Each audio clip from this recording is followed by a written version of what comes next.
Hi, everyone.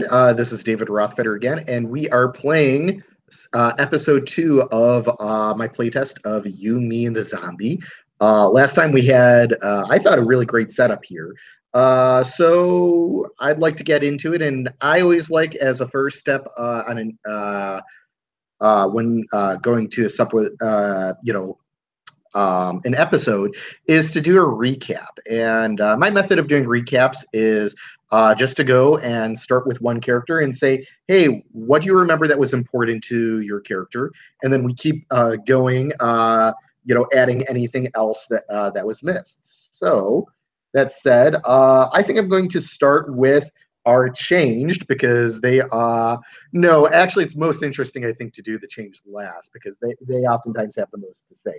So let's start with Barbara, our moral compass.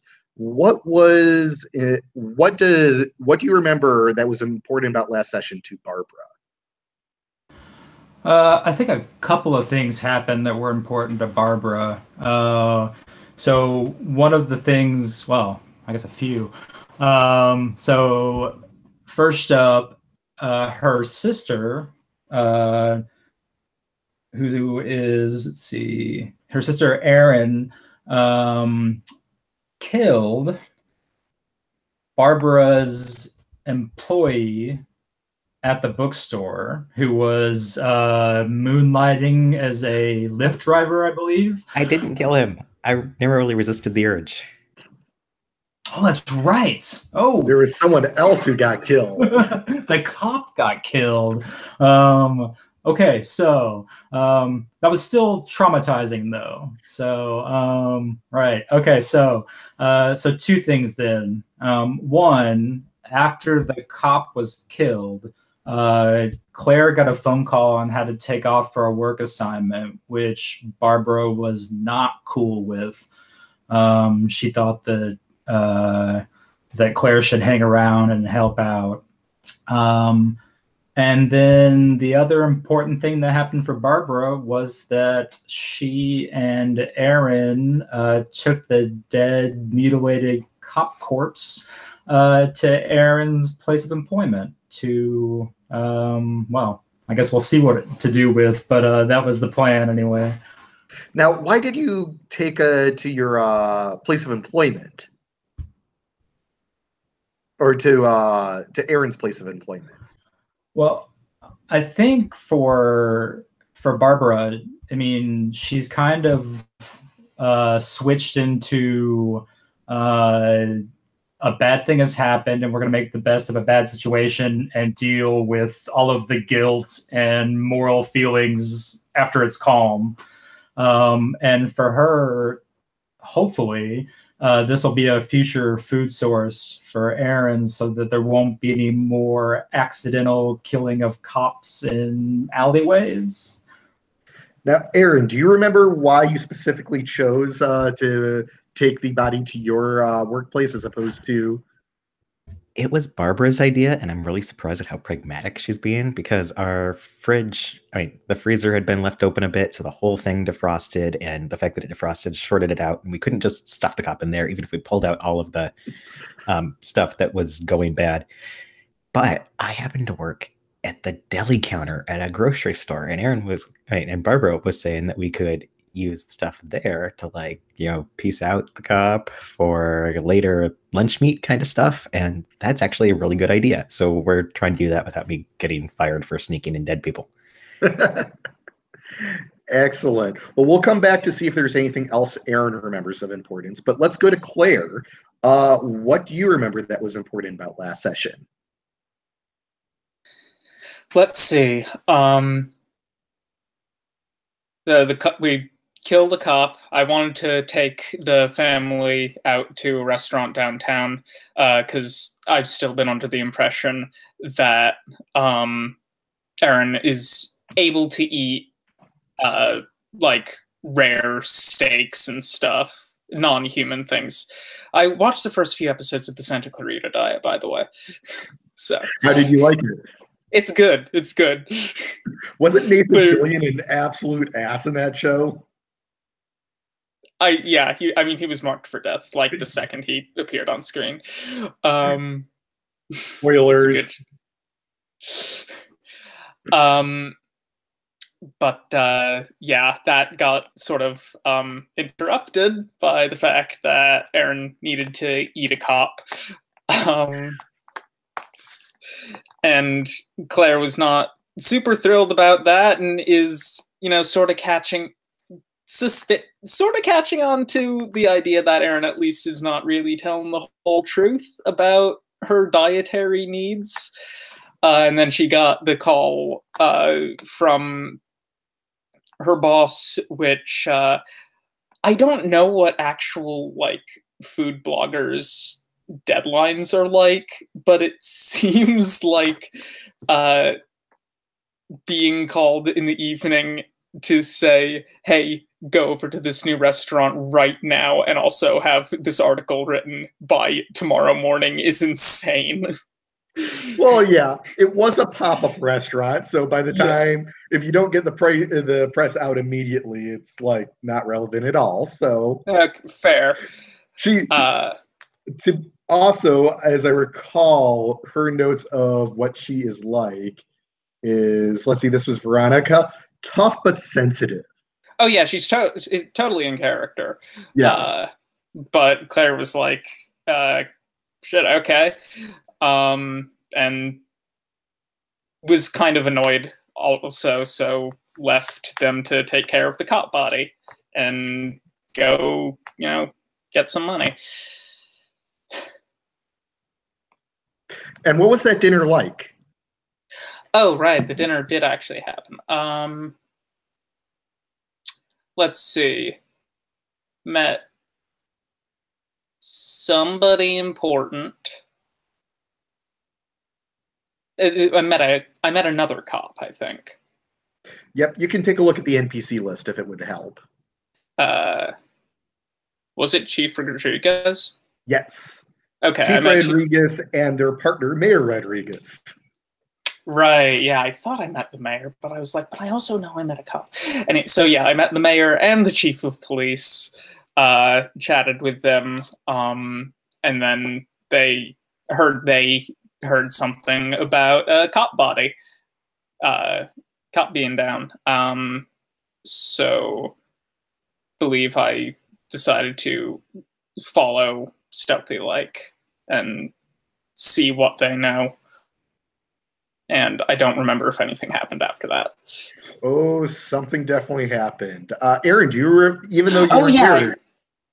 Then a zombie left out and ate the chief of police? Or was it the mayor that it got ate? It was the chief of police who got tackled and bitten.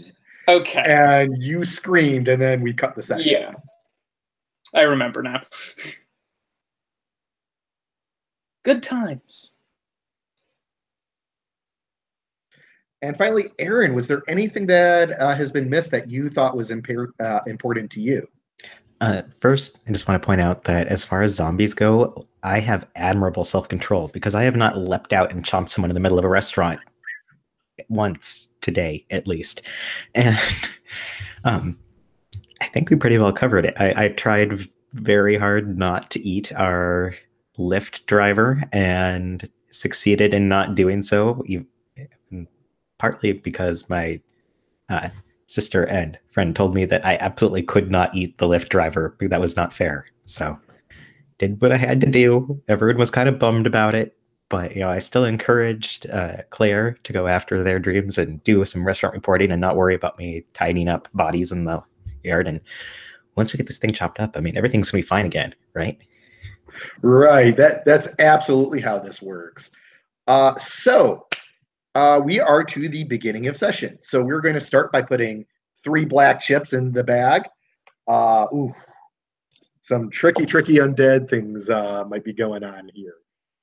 In addition, Barbara and Claire need to choose 2 things that each of them want to see happen this session. Now, these are things that are not like, hey, yes, this is good for the family. These are like personal, hey, these are what my needs are. These are what my desires are.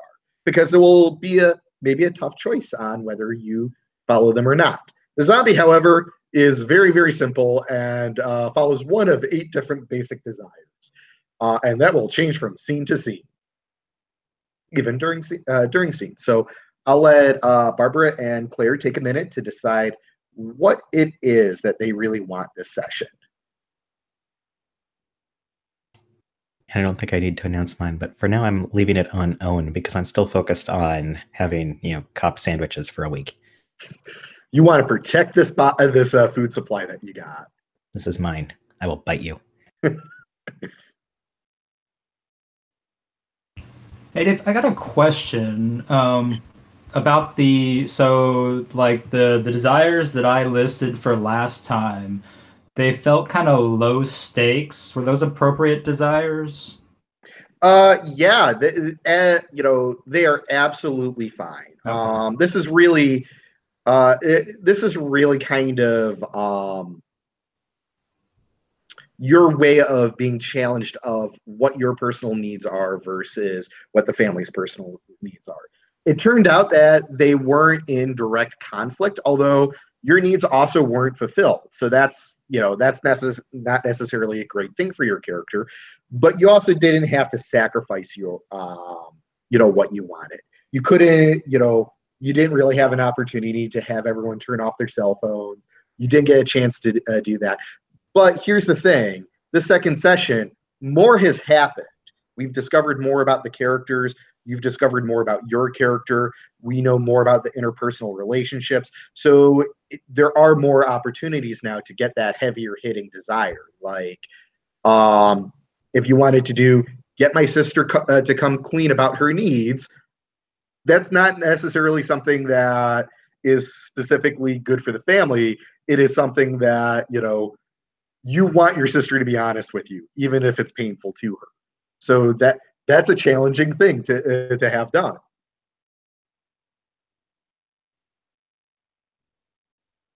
You notice, that desire could be good for the family. It's just not, it's not about family maintenance effectively.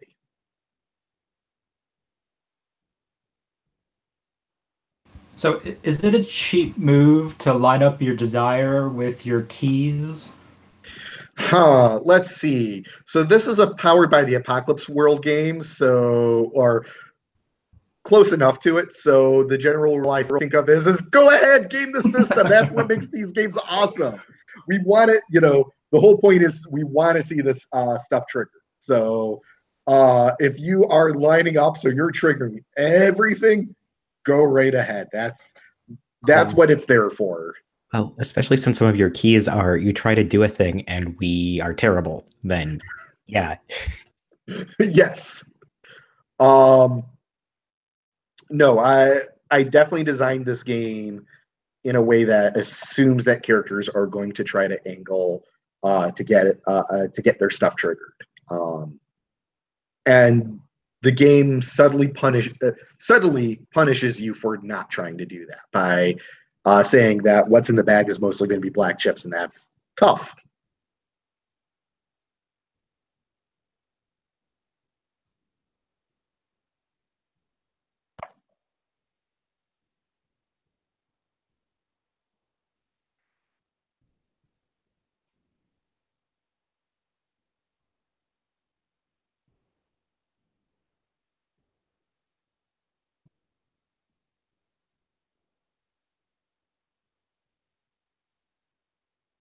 Ooh, Barbara, going for the guilt trip.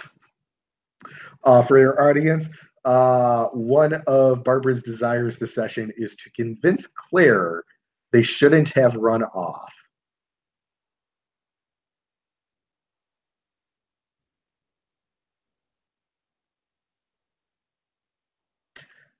Now, I think the second one doesn't quite feel like a desire. What does the rest of the table think? Make sure Aaron doesn't kill any innocent people? I think that's really in line with Barbara, but also it's a bit broad because it's going to be really hard to make sure I don't kill any more innocent people. Yeah, doesn't necessarily seem like something that's like a selfish desire, or if not selfish, like something that's, well, I guess it does.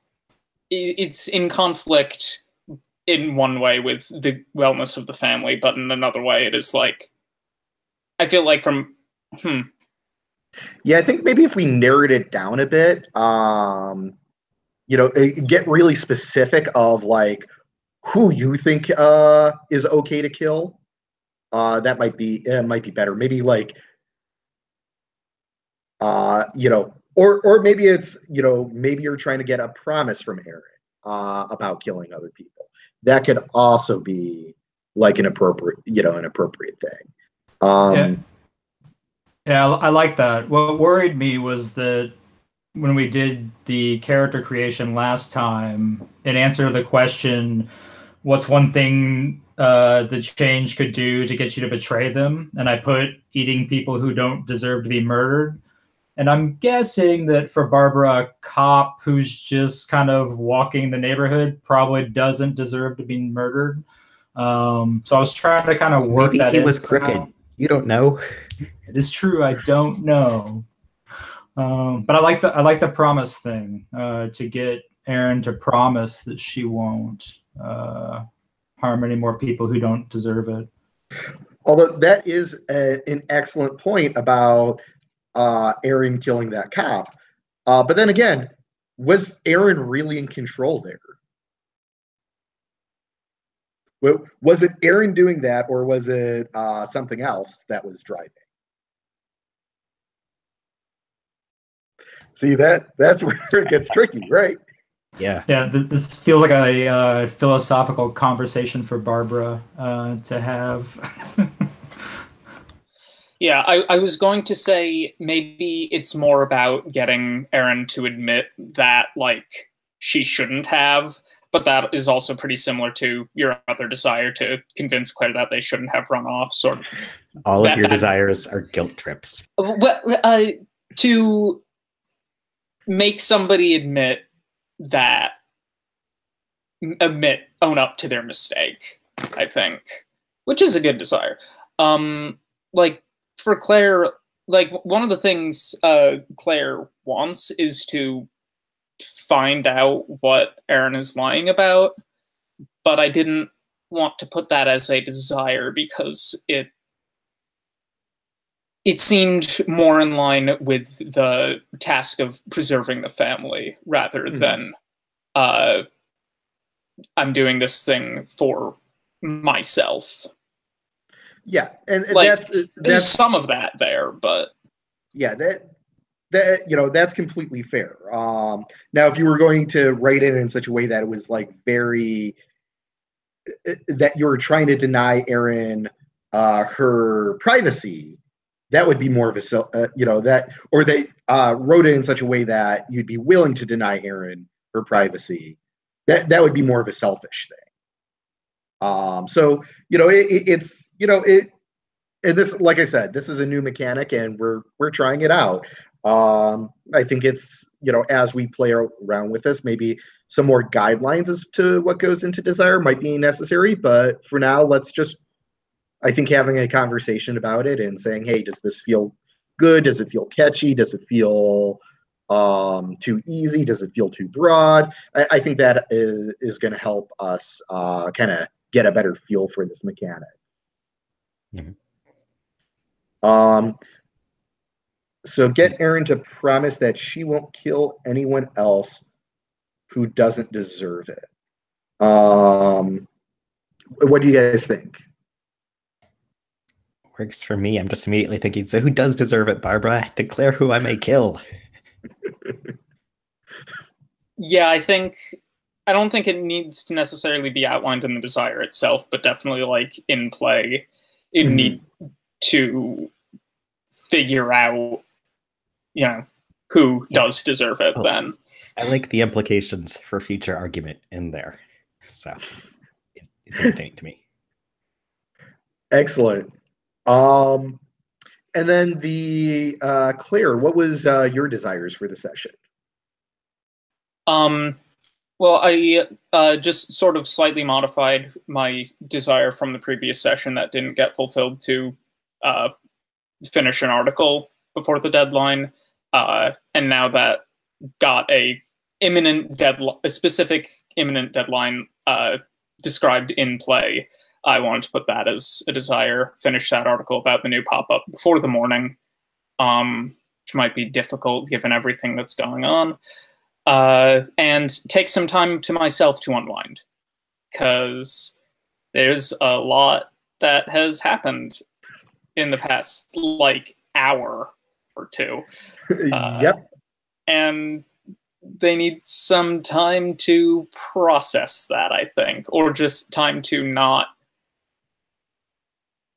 be able to pretend that the zombie apocalypse isn't imminent or anything. Okay, speaking of which, Chief Rodriguez is on her back with this crazy, snarling waiter biting at her face, and you screamed. Now, this is the chief of police, so yeah, there's a squad car nearby, and police very quickly start rushing towards this, and you see two officers. She was taking this call outside where you followed them.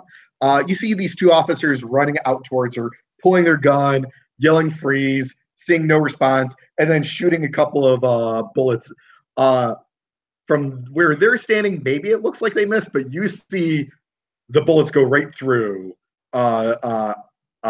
this waiter, and he just like runs away on all fours. Okay. I would like to make one. I don't exactly remember the end of the previous session, but I want to say that Claire did not scream. It was more of a Okay, well, I that's think important to me. then Chief Rodriguez screamed because, well, it doesn't matter how much of a badass you are. When you get your ear bitten off, it hurts. Yeah. But yeah, Claire doesn't. They don't scream like that. So yeah, I think I'm just gonna get out of here. Are you gonna run from the police right now? I mean, do they have their attention on me? Are they? Well, they see one person fleeing the scene. I don't know. Do you think it's a smart idea to flee the scene right now? No, I guess not. And they would probably realize that too after a second. So maybe I will stay where I'm at and just sort of see, like, I assume the cops are going to go over to the chief of police, and then I'm guessing they'll have questions. Yeah, one of them stays with the chief, and the other one goes running after the guy. The chief kind of clutching her ears, like, "Motherfucker!" What? And like they're checking to see if they're all right. The officer with them, calls it in. Very shortly, there's more police there, paramedic, the whole 9 yards. And yeah, someone's interviewing you because you were a witness. Like an officer is interviewing me. So what exactly happened here? It happened really fast. This guy just leapt out from the out and like bit her and then just ran away. Did he say anything? Did he just like growling like an animal? It was really freaky. The guy probably was high off his ass on angel dust or something. For bath salts. Yeah. Yeah. And he starts asking for like a description of the witness or of the perpetrator. What did I see of the? Like, I would definitely one of the wait staff at the pop-up restaurant. Yeah. And then I would I would describe honestly like what I saw, omitting the bits where it's like decaying flesh, or maybe saying something like he looked like he had a really messed up face. No, I don't. He wasn't. He didn't look decayed at all. Oh no. Okay. Remember, we've established the game establishes that undead do not look automatically look grotesque, right? But that way over time. Then I would just describe him honestly. In that respect, it was just like one of the wait staff, and just bam. Okay. Well, he definitely took down your ID information and things like that. He's like, well, if we have any further questions, we'll be in touch. Please don't leave the the city without letting us know for the next couple of weeks. Okay, I have no plans to go out of town, so that's fine. Can I go now? Yeah, here's my card in case you have any questions. All right, thanks. And before you go, actually, Chief Rodriguez sees that you're walking away and catches up.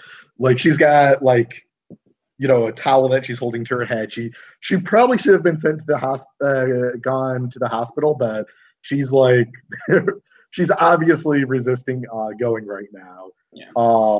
She's like, oh, Claire, that was fucking messed up. Yeah, I'm so sorry. Like, I was going to ask if you're okay, and you seem as okay as a person can be after getting bitten by a waiter. Out of character, Aaron is the only zombie we've seen prior to this, right? So we don't like. Although remember, zombie is a derogatory term, right? Undead. But we don't know that. We don't have any confirmation or either way that it can be transmitted through bites. You have no idea. Okay, then I'm not gonna just gonna act like Chief will be fine. You've seen the movies, so no, they definitely Claire's definitely thought it. It's like, oh god, is she gonna become a undead? Yeah, but without knowing that is gonna happen, like, it seems like too much of a risk to take action to warn them. Yeah. It's like, oh, how would you know that was a zombie? Do you know other zombies? Also, would she believe you? That too. You're coming to jail for being crazy and believing in zombies. That's illegal. So the chief kind of searches for her wallet and takes out her card and hands it to her. She's like, this sort of thing can be a little scary. We'll find this asshole. I don't have high hopes for the ear, but give me a call later. We'll grab lunch. Sure thing. And I'm sure I'll be talking all about it with my therapist next week. So take care of yourself. You too, Chief. Now tell me where the fuck we are about the footage. And she goes wandering off. Still, paramedics still trying to come up to her and get her to come into the ambulance, and she's obviously ignoring them. So, Aaron and Barbara, you are toting this garbage can filled with what used to be a cop into uh, into the grocery store, and your whole goal is not to get caught here, correct? So that's a little risky. Aaron, you know the supermarket pretty well, but not necessarily well enough to avoid all the security cameras and not setting off the alarm and not having someone noticing that you entered in an alarm code. So if you want to avoid someone picking up that you've done this, it's going to be a black chip. Well, I think I've got to do that because, I mean, I know the employee entrances and stuff, but my main goal here is not to have people realizing I'm hauling a trash can full of cop. Okay, and it'll ruin everything if they do. So you're straining to haul them through the loading dock, and you're on top, and Barbara's on bottom. At one point, Barbara loses her footing, and you're holding the trash can all on your own, and you lean over, and the stress causes your eye to pop out, and it's just dangling there. Don't worry, got it under control. Just need to get this put down, and I can pop that back in. I mean, no big. Are you okay? I think so. I don't. Oh, her eye is not in the right place. It's actually bulging, and after about 30 seconds, it falls out again. They do this sometimes, probably. This has happened before? No. Well, can we get something from the store to patch you up? Probably. I mean, the pharmacy's got to have gauze or something. It can hold it in. Okay. Eye patch? I don't know. Let's plan to do that once we're done with this, I guess. Yeah, I mean, we've got to keep our priorities straight. Yeah. Can you man. See? Yes, you can, and it's really weird. Yeah, 3D vision's a little odd, but yeah, I can still see where I'm going. Okay.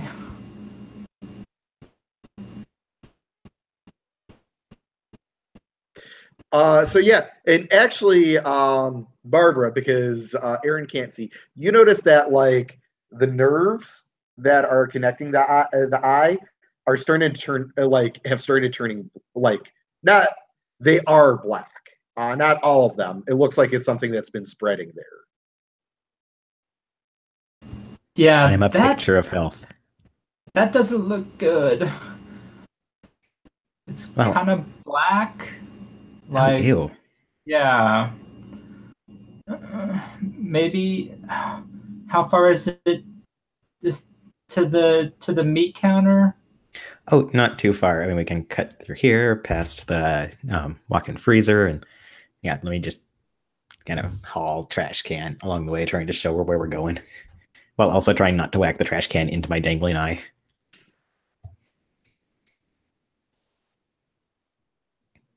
And I think it's just a mad dash to as much of a mad dash we can make to the meat counter.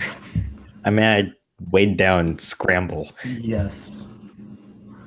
So what do you do once you get to the meat counter? Gonna put down the trash can and try to hold my eye up in place. And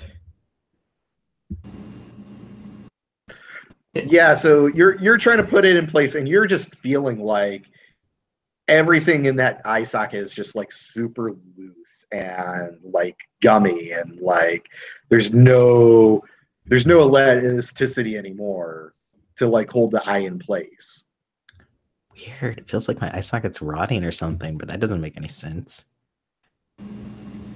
Yeah, because everything else has made sense to this point. Okay, so how I get started here, and you go try to find something to hold my eye in.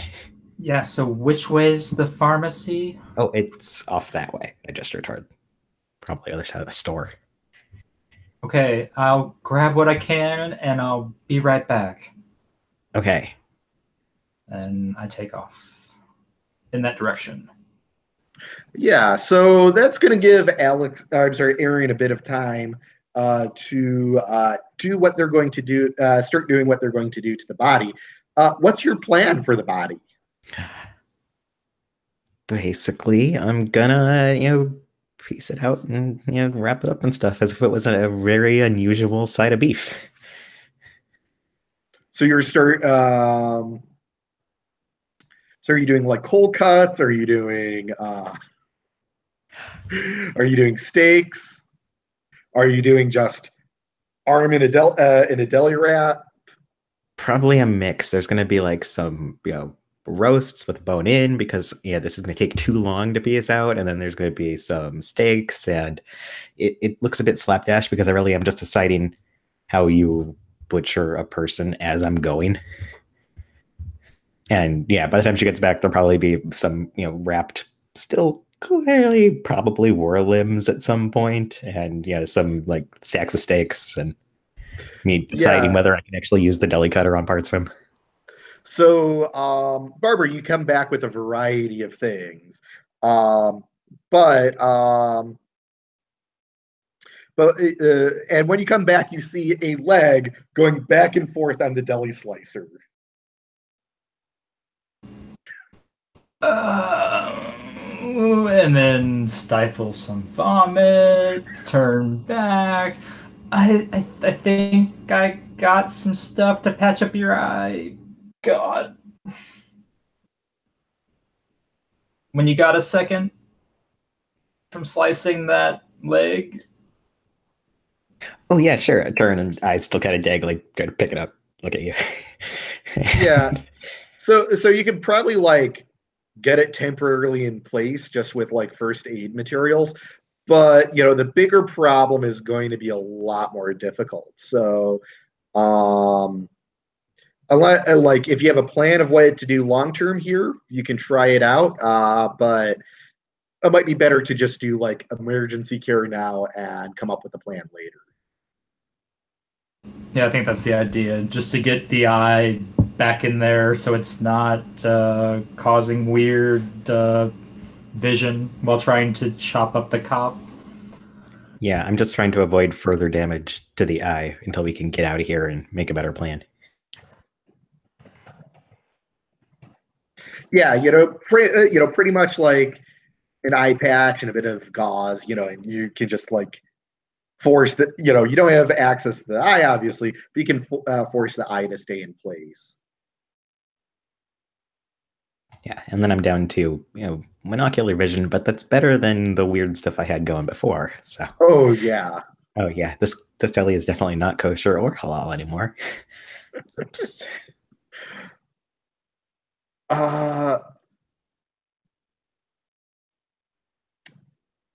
So then, we've already established that you're not getting caught here. Is there anything else you really want to do in the restaurant, or I'm sorry, in the grocery store? Wrong buttons. Not really on my end, besides like tidy up a bit because I'm not gonna mess up all the equipment. It's gotta look ready to go for the next day, and probably like stealing a shopping cart and loading it full of all of these people sticks. Do you spend time to clean up? I definitely do spend time cleaning up, unless like Barbara hauls me away from here. No, I think Barbara's cool with cleaning up. Yeah. So it's going to take you a little while to finish up, but I think Claire is going to get home first, but is not going to have a ton of time. Oh, actually, another question: where are you storing the parts so that they stay cold? Ooh, that's a good question because our freezer back home is shot. I'm going to use the walk-in freezer at work and just kind of pull like a box of, like probably preyed-on chicken finger cutlets or something, something that's not going to move for a while, and pull it a bit and kind of pack my stuff behind it so I know where it is, but nobody's likely to open them up real quickly. Nothing will go wrong with that. I mean, this is probably like an old freezer burn box of stuff. Nobody's gonna want it. Who would be rooting around back there? And I'll just take home enough to have like food tomorrow instead of an entire guy. Awesome. So you get back. Claire, what are you the stuff back in like an igloo cooler that I will just lift from the store because our freezer is busted. Yeah, and you can like pick up a bag of ice. Do you pay for any of this? I think I don't initially, and then feel bad and double back and like leave some cash for it or something. Or we'll intend to try to rig it through the register tomorrow. I'm not sure if I can make it work right now. Okay. Well, there definitely would be Barbara a time can definitely to interfere if she wants, but I'm trying to figure out how I'm gonna pay for my bag of ice and igloo cooler. I think also Barbara's probably still in pragmatic mode, and she might remind you if things go missing and tills aren't balanced, that people might start asking questions. So, And stealing is wrong. For some reason, I've met. Yes, of course, but I imagine that Barbara's in this. Like right now, she is thinking she's in survival mode, and she's trying to push down the guilt of all of this stuff they're doing as much as she can. And basically, when the calm comes, all of this guilt's just going to come spilling out. So I'm not sure if the stealing is wrong is the most forefront for her right now, if that makes sense. Okay.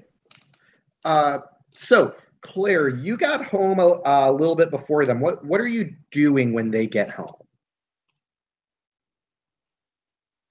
I think I'm in my room, door closed, trying to get work done on the article and just sit back and chill, and not really having much success with either.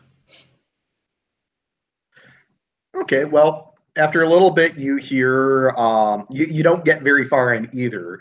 You hear the door to the apartment opening. Peek outside to see what's going on.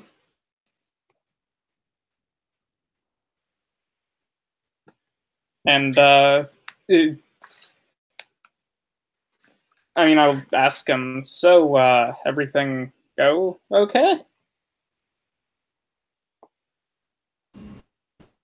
Sure. Everything go okay with you? Not especially. One of the waiters, maybe. No, he was definitely undead. One of the waiters was undead and took a bite out of the chief of police's face. So, not great, actually. What do you mean undead? Like Aaron.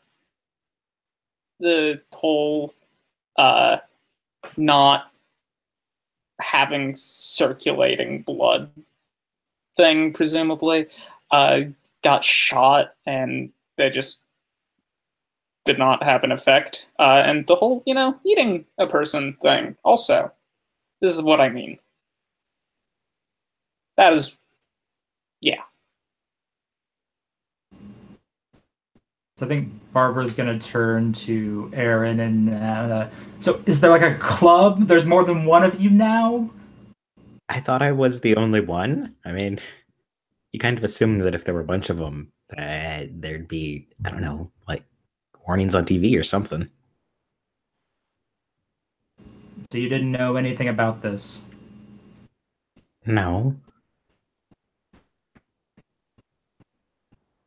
Jesus, Barbara, not all undead know each other.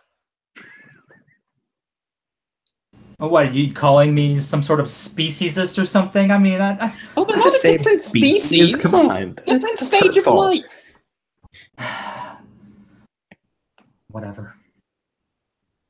Look, the point is, you said it bit a cop? The head cop, actually. The president of the cops. The chief of police. So now we I met have her. And the mayor. That was cool. And then the undead thing happened. But that's kind of an alibi, right? I mean, there's somebody going around eating cops. True. That Yeah. is. And you were one of those somebodies. They don't know that. Not yet? That, I mean, yeah, that might well, hate to say it, but it could be good for us. But also, if this thing can spread, and I don't know if it can or how it could spread, but that would not be good for the world. You've seen the movies. I feel like we're throwing around the word good pretty loosely here. I think we need a plan, because none of this was good. I feel like saying that a zombie apocalypse would not be good for the world is not really using the word good loosely. I But feel the 2 dead like cops is not pretty good sure. for us. No, just in a certain way. Okay, but like only one of those dead cops was our fault. Okay, no, I mean, the chief my of police fault. is not dead. The chief of police is not dead. Oh, good. She is still kicking. Still kicking ass. So are we really assuming that this is like some Dawn of the Dead zombie nonsense? I don't know. I was planning on like maybe getting lunch with her next week and see if she can like eat human food and not human as food. Figured that, you know, she said we should get lunch, so I'm gonna take her up on that and see and make sure that it hasn't like spread, that this is not following the typical cliches. Well, it can't be following that cliche of a thing because I haven't eaten anyone's brains yet, and especially not yours. But True. I mean, she's kind of a important person. Somebody's going to report on it if she just dies like I did. So yeah, we should probably just keep an eye on her. This sounds and wonderful. Erin is saying all of this with her face still kind of bandaged to keep her eye in. So yeah. What happened there, by the way? So my eye popped out. I'm not totally sure what's going on with that, but it's okay. We've got all the parts. Just need to stick them back together. Oh. They're only partly turning black. Yeah, that's oof, that's rough. Sorry to hear that. It's Thanks. You know, that is pretty hard, but look, the important thing is my problems. Erin has food now. There's no more killing people in alleyways. Right, Erin? I mean, that was never the plan. It's just... It also wasn't not the plan because it happened.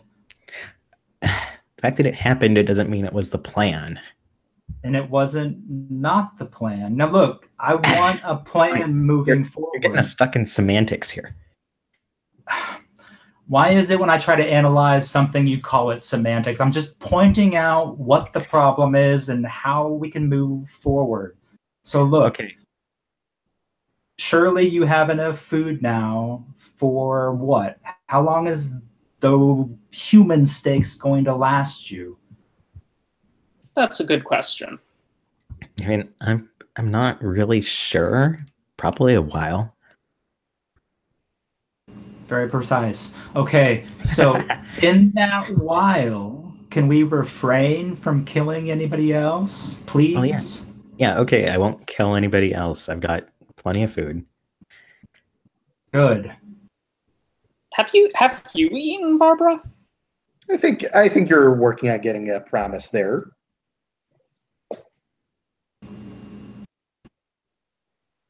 Barb, have you eaten? No. I ate, and I know Darren ate. We still don't have anything in the house, but you should feed yourself. Well, we've got less in the house because the fridge is shot, at least until we manage to fix it. Yeah, it's Wait, whose fault was that? I don't want to assign blame for this. I say to my dark conscience. I'm just bringing up somebody left the door open. It was Claire's fault. I don't even know if Claire remembers doing that at this point. Aaron is not. But yeah, we established. I remember we established last time it was Claire who did it.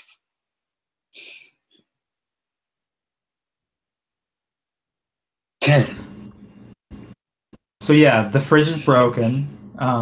Somebody was making dinner, if I recall. And we came home, the door was open, and the freezer was busted. So, no, we don't have anything to eat here. Yeah, we established that already. We should have gotten you something at the grocery store. They have plenty of stuff to go. I think we stole enough stuff from the grocery store. Didn't steal it, okay? I tried to buy it. Look, if you want to go out, get yourself something to eat, I think Aaron and I can hold down the fort here. I'll worry about the fridge.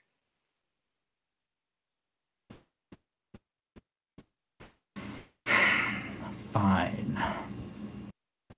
Well, it doesn't have to be like that. No, it's just fine. Want you to take care of yourself. Okay. I guess I'm gonna go get something to eat then. Thanks. See you guys later. Yeah, I mean, a walk or something's probably good for you anyway. So take your time. And Barbara's out.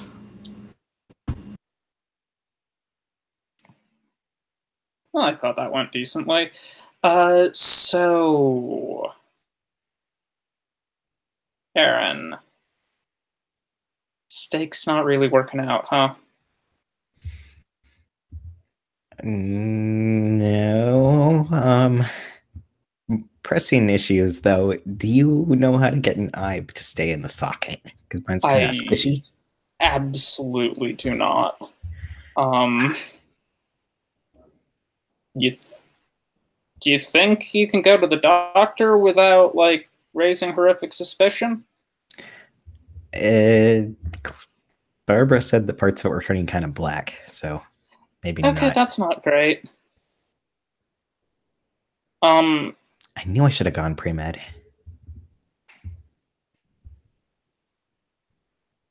But, so to be clear,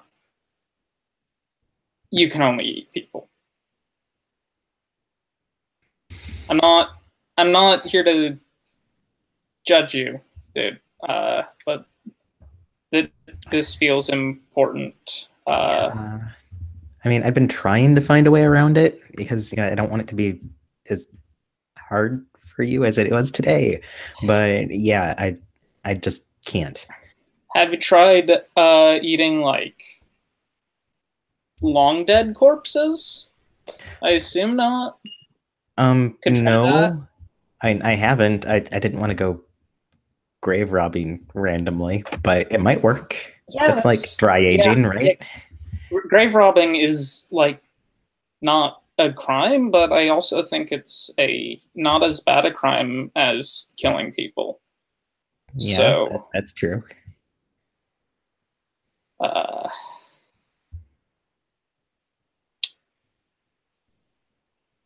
Yeah. I just look. I know Barb can be a little bit judgy.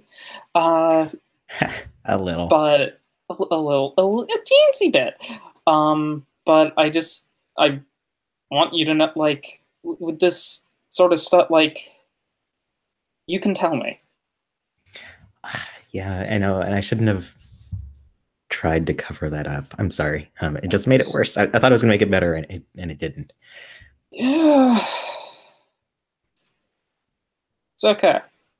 Yeah, and I'll try to eat something before we catch a lift next time. Good idea. I have an article I need to write though, so gonna. Yeah. I'll probably be in the bathroom trying to fix this. Yeah, and I'll probably see Google freezer repair people or something. While I'm at it. So yeah, let me know if you want me to read them or anything or whatnot, but good luck. Thanks. Good luck with the eye. Yeah. But maybe just wear an eye patch from now on. That'd be cool. Eye patches are cool. Yeah. And a lot better than trying to see when your eyes are pointing in different directions. And yeah, significantly better than that. And like, normal people have eye patches too. So, I mean, not normal. I'm sorry, not alive. Like fully. I knew what you meant. I'm not taking offense. Okay, cool. Words. Anyway. Yeah, so we'll give the eye patch thing some thought. Okay. Yeah, and I'll go grab a mop to try to clean up some of the freezer mess before I properly set into. Yeah, thanks.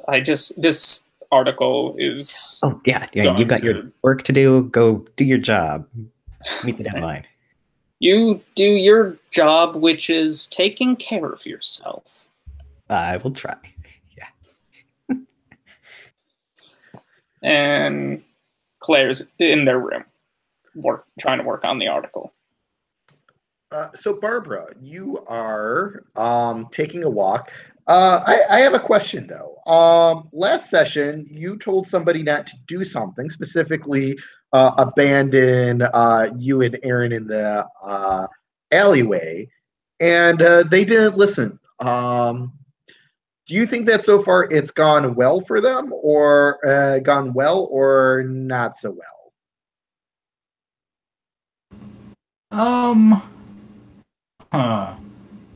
Well, in the grand scheme of things, it seems to have gone okay. It probably could have gone better, but we managed to get the body to the grocery store, chopped it up, stored it away.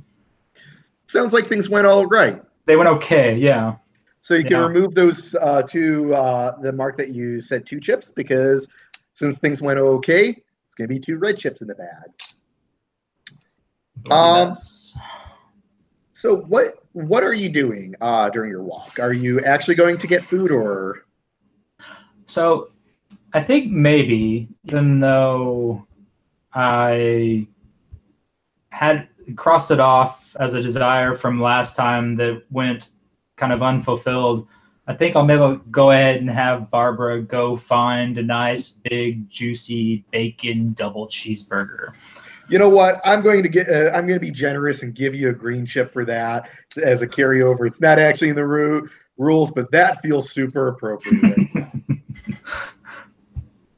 So you should probably add 2 white chips for Key of the Confession. I already put them in. Okay. I was holding them up during the scene. Oh, missed that. You go to a restaurant. You don't even really remember the name of it. Just its tagline is "Meat is murder. Delicious, delicious murder." That's the restaurant's slogan. And you're sitting in the window with this giant burger with like the bacon and the cheese, and it's like rare and dribbling, and it actually reminds you of like how like chewing on this burger reminds you of Aaron chewing on the cop. But oh my god, it's so delicious. And maybe there's a light bulb of a realization that maybe this is what Aaron felt as she chewed on that cop. Yeah. So a brief flash of understanding, perhaps, through tears of both guilt and joy over the awesome burger. So while you're watching, that got pulled from the bag. While you're eating, you notice a police report or a news report on the TV, and and it's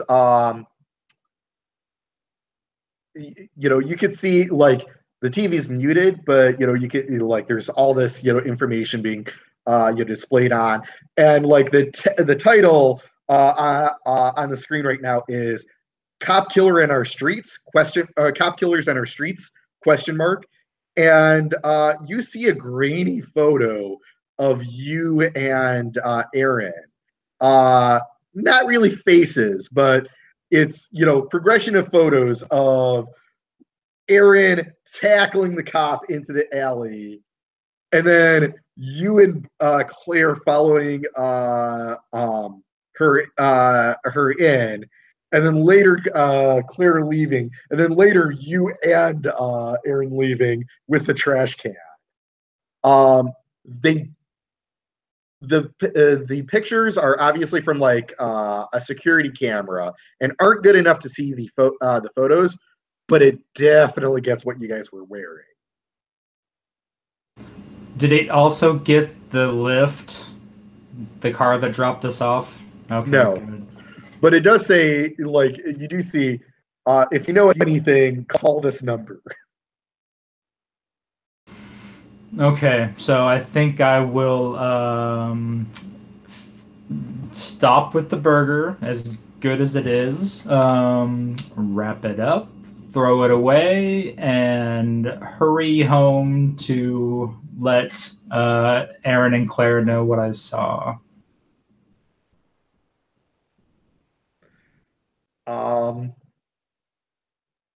So yeah, Claire, you're starting to write the, you're maybe 45 minutes into the article when Claire comes frantically back into the apartment.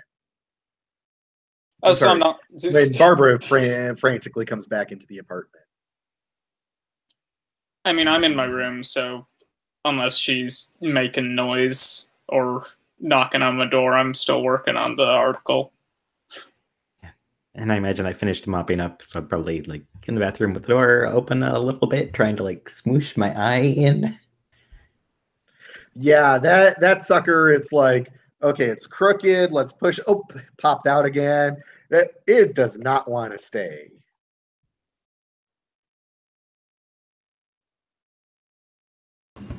So Barbara will bust into the apartment and just start calling out for both Aaron, Claire, Aaron, Claire, Aaron, Claire. Jesus Christ, what? We are officially cop killers. We knew that. No, so does everybody else now. Maybe say that Wait, quieter. What? Yeah, also that. It was on the news. They've got there was a security camera from the street. It got Aaron diving into the alleyway on top of the cop. It got you coming out. It got us carrying the trash can away with the cop inside. We're fucked. Are we recognizable in it? Well, they didn't really have our face, but our clothes for sure. We got to get rid of this. I am burning this, never wearing it again. I'm not gonna burn my clothes. I feel like if they find burned clothes, that's suspicious. So we just keep the blood-covered clothes around. If you keep them just like in the the blood covered. Have you ever watched CSI? The blood doesn't come out. They're gonna find us. Just like maybe just like in a corner, somewhere in the back of a dresser cabinet, behind a dresser. Sure, that's like the great idea. Let's do that. Let's pile. I don't all of our know. The bloody blood-covered clothes in ones, the back of the obviously, camp.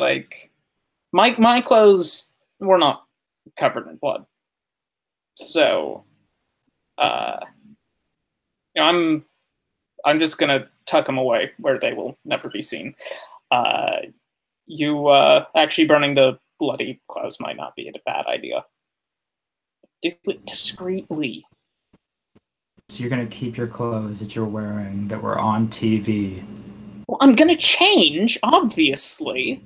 And what? And then you I'm need never them going to into wear for the them night? again. Well, it's not like she made them, bespoke or something. Other people have the same outfit. She just doesn't need to wear that exact same one again. I mean, Yeah, a shirt's not a confession. yeah. Look, all these articles of clothing are going in the never wear again pile at the bottom, where they will never be worn again. I feel like you guys want to get caught. Is that what's going on?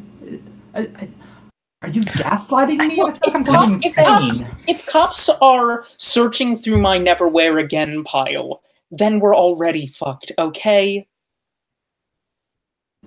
If we've gotten that far, and we haven't gotten that far, then we're doomed anyway.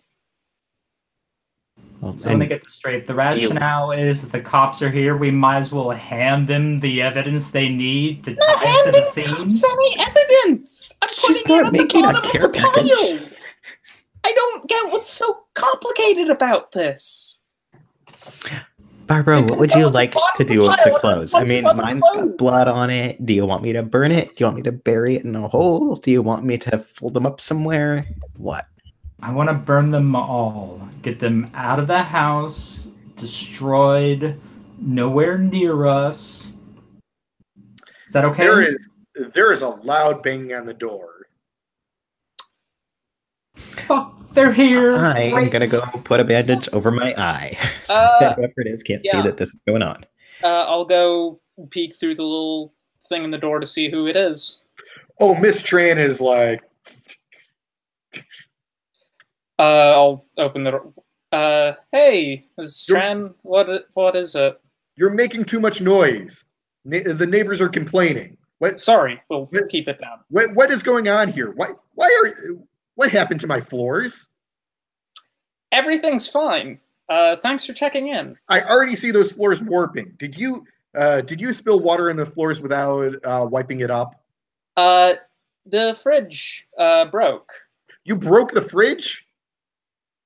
No, it broke itself.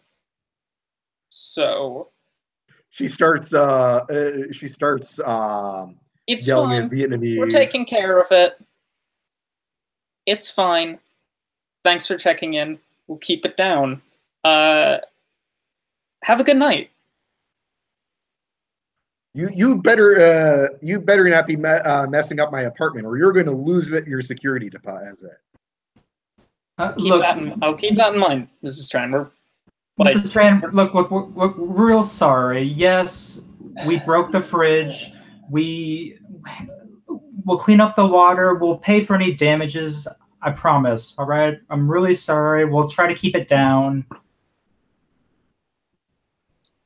I do not agree to that promise.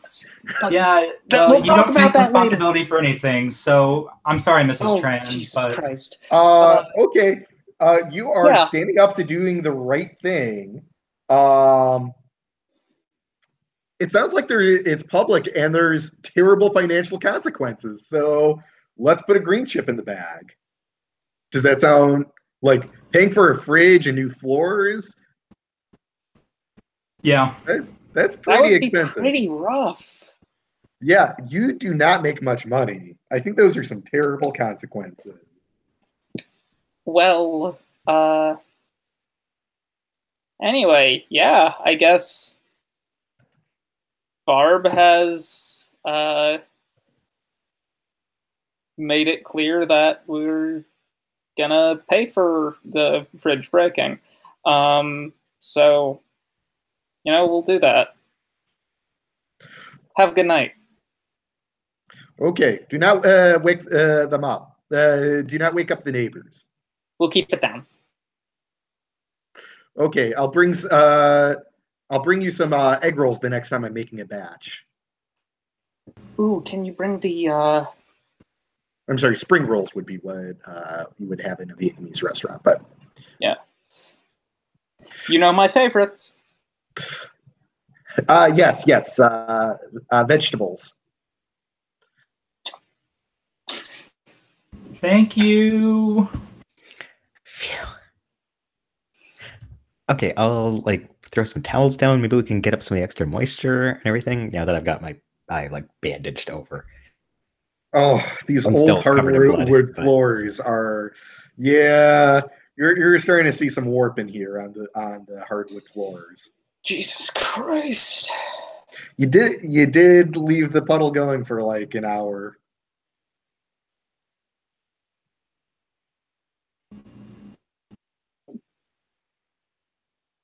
So I assume we're all mopping up at this point. Oh, I thought Aaron already Been mopped up to the best Yeah. of her Is ability. it all Just, mopped like, up? trying to throw down extra towels, maybe like suck the moisture out. I mean, what do we do? You can't just throw rice on floorboards. That doesn't make any sense. But yeah. oh man, I should change, and it just runs off to her room to get out of the bloody clothes. Yeah. Maybe you should just pull the eyeball out. Then maybe that'd be better too. I was kind of thinking it might be easier to hide a socket than hide a eyeball that won't Exactly. stick in. It's like gotten all weird and puffy. Yeah, I don't think it's ever gonna fit back in very smoothly. Yeah. And that I mean, in the mirror could see that the nerves are definitely turning black. It's not good. And I'm gonna admit, like, I didn't know before now, but I kind of want to know what an eyeball looks like when it goes down the garbage disposal. Okay, that does sound kind of cool. Right? Yeah, I think we gotta do it now. If it's already, like, yeah, maybe, and also, like, keep the, whatever this is from, like, spreading past the eye. Yeah, I mean, I'm not sure if it's me or if it's the eye or, yeah, what if well, we'll find out. Contagious, yeah. Okay, so, probably don't want to use, like, a knife I'm gonna use for food. Maybe just, like, some scissors or something. Oh, Jesus. I don't know. How do people usually lose their eyes? No, I get, how do like damage beyond repair eyes get removed by doctors? With a scalpel? And then they're promptly thrown in the garbage disposal like a psycho. We're destroying the evidence. I'm sorry. I'm just gonna put a whole eyeball in the garbage can where anybody could just find a whole eyeball there. You were the one obsessing about destroying our clothes. Yeah, and it's a biohazard. We should, keep it away from us. Exactly. Garbage disposal. We don't have an incinerator, so we want to like wrap it up in our clothes and go burn it somewhere, but that seems like a really gross option. I mean, that is an alternative. But did I mention I do want to see an eyeball go down the garbage disposal? Like I said, psycho.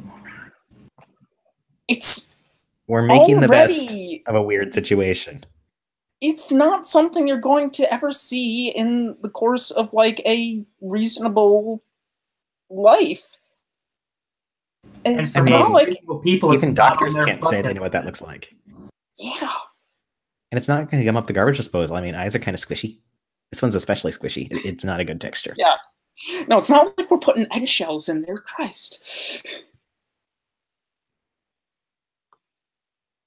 So, yeah, let me know when you've removed your eye, I guess. Yeah, give me a sec. Just you two figure out the best way to do that. Kind of rummage around in the kitchen, probably supply drawer or something for something that looks like it's gonna do a nice clean eyeball cut. Maybe a pair of good scissors or like a Swiss Army knife or something. I'm starting to feel like a broken record, but I really don't think this is a good idea.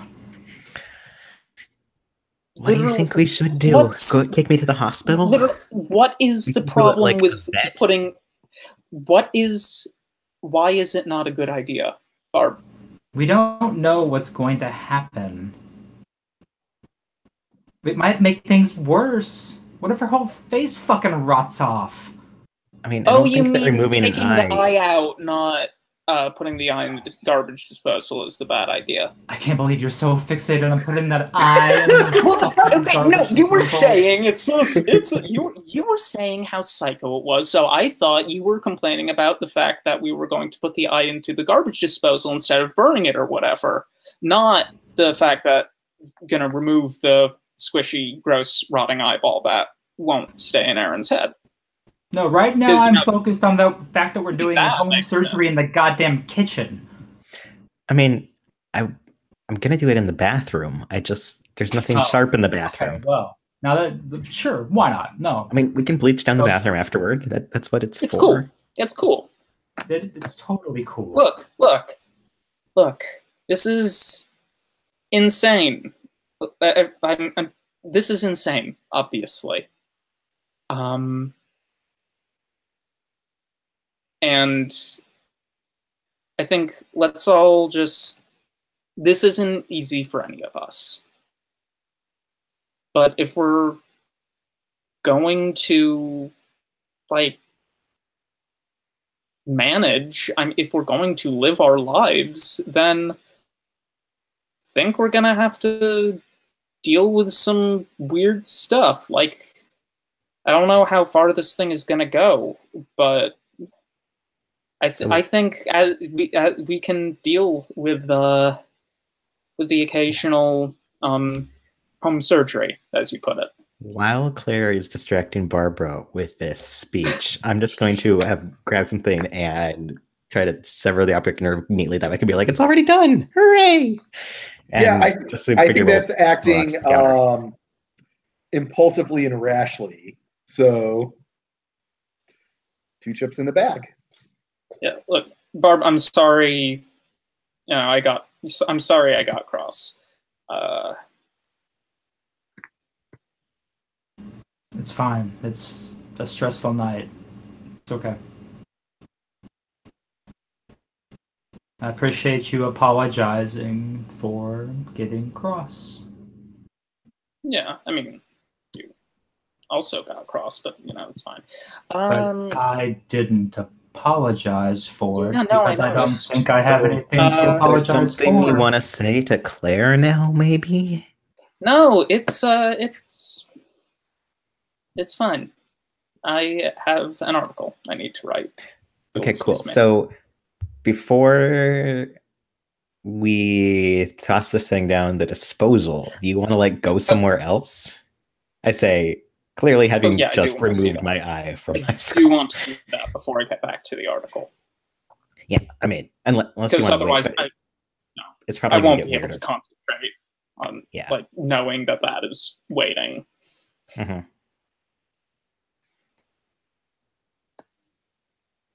I'm just holding an eyeball here, waiting for Barbara to decide if she wants to join us in this, or if she wants to flee. So, Barbara's gonna plop down on the couch, grab a throw pillow, and just scream into it. I'll take that as a no. Which, by the way, Barbara, you told them not to do something, and they're doing it anyway. So, how many chips would you like to bet on this?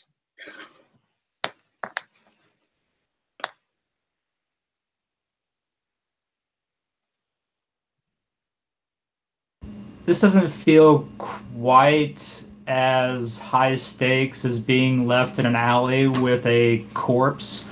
So I think I'll just do 1 chip on the eye.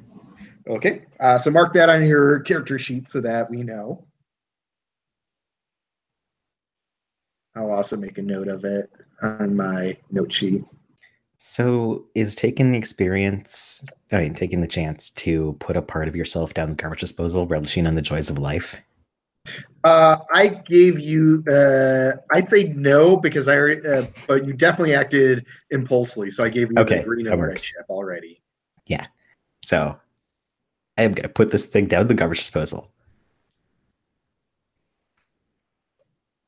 And I assume that it splorches interestingly before finally washing down. It's pretty actually disappointing. You know, there's there's the little plastic thing, so you don't actually see what's going on, and it just kind of, you hear the grinding sound, and sounds like it's done grinding. Huh. Maybe we should have put it in the blender. Damn! That would have been, like, a little bit more creepy, though, right? Well, and then I would have had to clean the blender really well. I mean, no one really cares if the garbage disposal is sanitary. Like,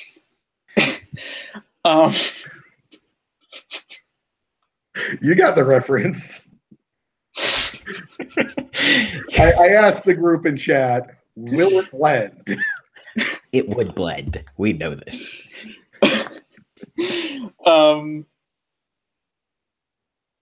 Well, can always just watch a horror movie or something and see an eyeball in a blender, you know? Yeah, I mean, I hadn't seen one down a disposal. Just exactly. It's a new experience. Yeah, just wish it was more exciting. But well. Exactly, but new experiences have inherent worth, even if they suck.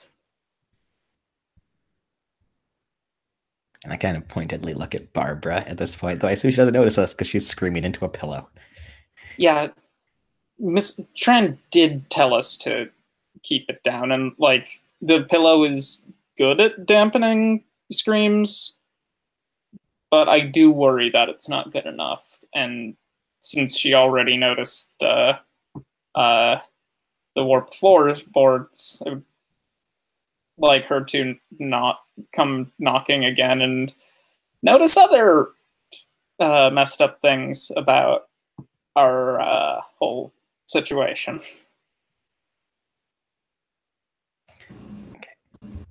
So you can get back to your article, and maybe Barbara and I will worry about burning clothes. Or do you want to wait till tomorrow to do that, Barbara? I say over toward her as if she'll hear me through it all of her. Yeah, have fun.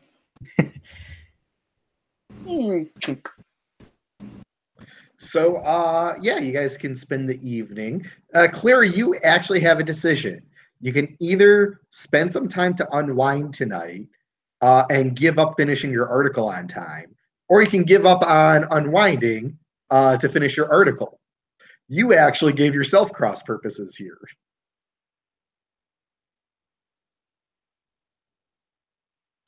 That was a little bit intentional. I think I'm gonna give up on unwinding. Okay.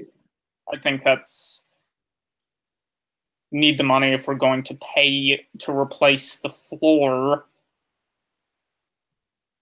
Yeah, I also think it's just narratively more interesting if that tension keeps building.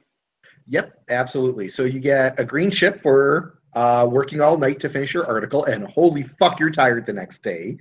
And a black and a white chip for for erasing, taking some time to unwind.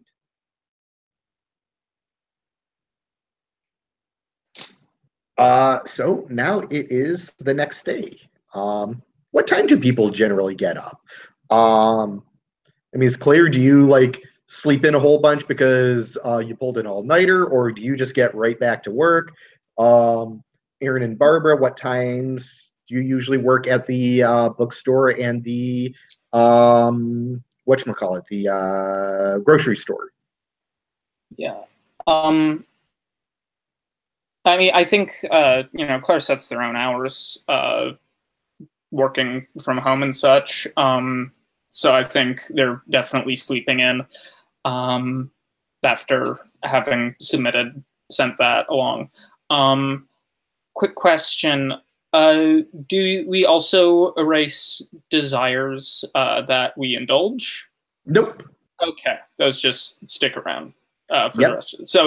So the whole turning to the worst version of yourself thing only happens if you ignore both. Right. Well, it's possible for some desires, it's possible to hit it at one point and then give up on it at another point. Your desire, that's not going to be the case. You got that you got that sense of accomplishment. But other desires like might be more complex or take more time. Where hey, you could take steps towards doing what you wanted and then give up on it partway through. Mm-hmm. So these are things that you want, not necessarily things that are accomplishable in one session. Okay. It's effectively your emotional priorities. Okay. Claire is super duper asleep.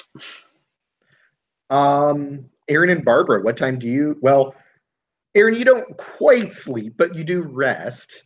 But what time do you start becoming active? I think I used to be the person who kind of, rolls out of bed after having hidden the snooze alarm for a couple hours, but now it's all bright and early, sunshine and birds kind of thing, because I wasn't really ever sleeping. I was just kind of, laying down, going, yep, it's sleeping time. I guess I can't watch TV all night because it's gone to the just hour-long infomercials. Mm-hmm. So I am up and active and way too cheery, and it's probably kind of annoying. Awesome. How about you, Barbara? I imagine that Barbara's an early riser. Maybe that was something that she and Aaron didn't share, even though they shared stuff as twins. That was something they didn't have in common. Now they do, apparently. So, yeah, early riser, likes to get up, read the paper, drink some coffee, probably write a to-do list for the day. And then I'm guessing the bookstore has odd hours. It's probably not open a whole lot. So maybe heads in around noon. And since I clearly don't work at a 24/7 grocery store because no one was there when we broke in, I think I usually work like opening and closing shifts, the ones that people normally would trade away, but I'm kind of willing to work whenever, so I have an erratic schedule. Okay. Are you working today?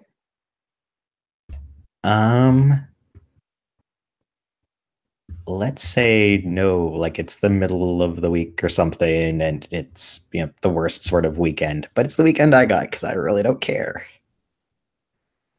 And I probably worked opening yesterday or something, so this is effectively my weekend. Excellent. So yeah, you are joining your twin sister at the table while she enjoys a cup of coffee. And I enjoy a hearty breakfast of people. How's the people? Pretty good. I mean, it's not as good as when it's still fresh, but it does microwave pretty solidly. It's funny. It smells like every other meat. Yeah, it doesn't taste all that unique. I mean, I can't really compare too closely, but it seems kind of beefy. And maybe in a way, it's less wrong to eat like a free-range person than it is like a factory farm pig or something. So in a way, this isn't as bad as if you were eating bacon. Yeah, I mean, we probably had a full and happy life and no slaughterhouse type thing. And yeah. And he died doing what he loved to do. Just walking the beat. We're gonna go with that. Okay.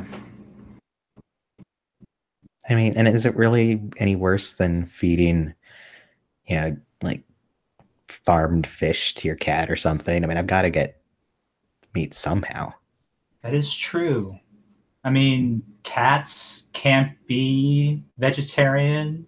you can't be vegetarian anymore.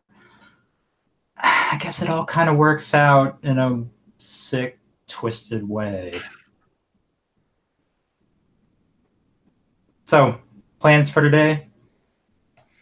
Probably get myself a cool eye patch, because I mean the medical beige band-aid works, but it's pretty boring. And if I'm going to be like this for a long time, it needs to look cool. And you probably don't want to just walk around with an open socket. Yeah, I mean, maybe if it was Halloween or something, but normally that's kind of weird. So I think Barbara's going to take a closer look. Not that she knows what she's looking for. Is it okay? Is it, I don't know, not rotten? I'll hold still. I got to peel it down a bit so you can look in the socket, and I really have no idea what it looks like because I couldn't get a very good look in the mirror. It's still pretty gross. You can cover it back up. Okay. And kind of feel around the edges to seal it some. Well, I can't watch 3D movies anymore. Darn. You know, most of them weren't really shot in 3D anyways, so you were kind of wasting your money by watching them in 3D, so you're probably better off. Yeah, I mean, cheaper movie tickets, that's always good, I guess. Yeah. Oh, so today when I go into the store, I'm really hoping that I don't run into Chris. Oh my goodness, I'm so sorry about that. I really tried not to eat him, but it was. Well, you didn't eat him. It's okay. I mean, I didn't even want it to come up, but I know. Look, it was partly our fault for forcing you into that, sort of. I mean, you clearly didn't have any control. So look, it's okay. I just don't know what I'm going to say to him if he comes in. It was all a joke. That's better than what I got, which is nothing.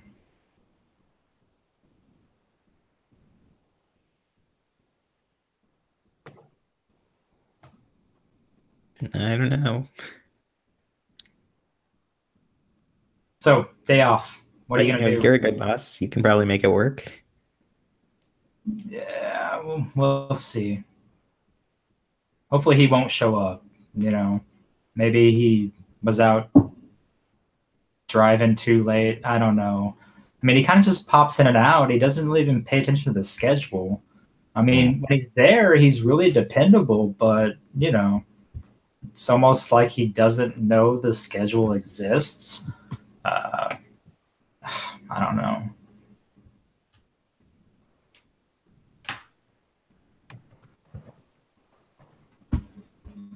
I thought Chris was dependable.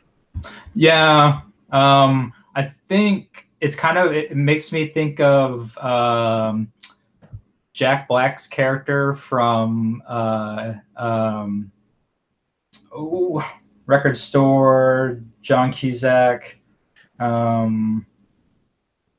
High Fidelity. High Fidelity, where the guy just shows up all the time, even though he's not on the schedule.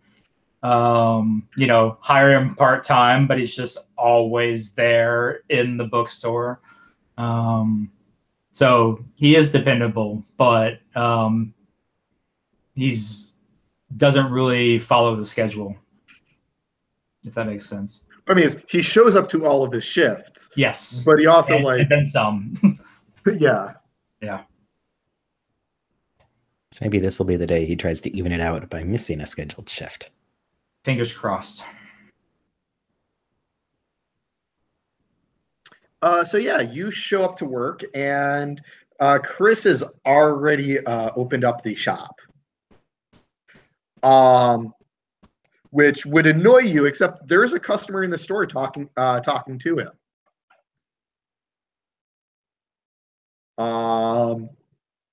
He's a guy tall. I'm just gonna say it's Ryan Reynolds in a black suit. and tie. And he's he's talking, and then he like points to you as you're walking in. And and the guy's like taking down notes. He's like, and Chris is like, "Oh, hey, boss. This is I'm sorry. What did you say your name was? Mr. Reynolds." Hello, Mr. Reynolds. Can I help you? Yeah, I just I understand that you kind of might have seen something during the during that altercation, last night with the police officer in the alley. So you might be looking for my roommate. She was at some they were at some pop-up restaurant and saw some cop get attacked. Oh, really?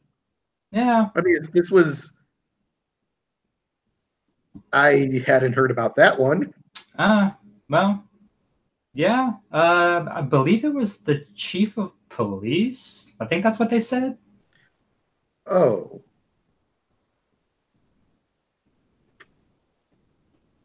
Okay. I don't really know. I wasn't there. I just heard the story. Well, what about the attack that you and your coworker did see? Chris? Oh yeah, it was crazy. When I was giving you the lift, and you were getting out, and like that random girl just like tackled that officer. Oh. Yeah. What did you want to know about it? Well, I was. What did this girl look like? Where did she go afterwards? Was there anything unusual about her? Other than the fact that she tackled a cop? Well, like, did she make any strange noises? Was she looked strange in any way? Looked like a girl. Yeah, big fat girl, like had too many, ate too many Big Macs, sort of thing. Yeah.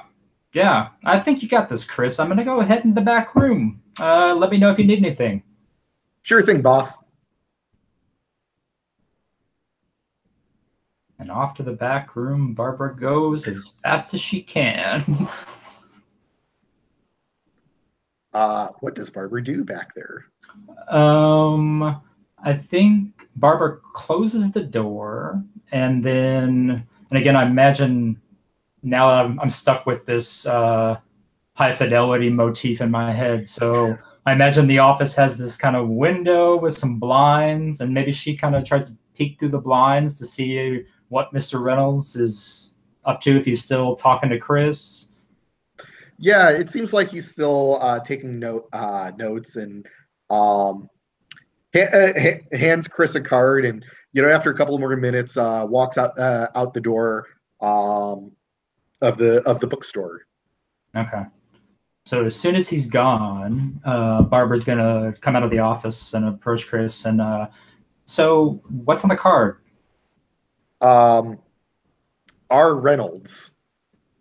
That's with the phone number. Did he show you a badge or anything? No. I mean, I did call that. I didn't get home till late, but I kind of saw the news report and I called the tip line. So I figured that was a cop. I mean, it's the only one so did I. Speaking of which, what the fuck was going on there? Yeah, I don't know. My sister was being crazy. They're saying she killed a cop? She didn't. No, I think that was somebody else. It was all kinds of crazy shit going on last night. What the fuck were you talking about with like another cop getting attacked at a fancy dinner? Yeah, apparently there was some pop-up restaurant and some cop got tackled by a zombie and got their ear. Wait, whoa. Zombie? Well, okay. That's what we were calling it. We don't know. It was a cannibal something. They bit her ear off. Holy fuck. Yeah. Oh man. Like, I know a couple of years ago there was like the, people saying, oh yeah, there's, zombies, and it turned out to be just some crazy guy eating people, but It's probably the same thing. Hell, probably the same guy.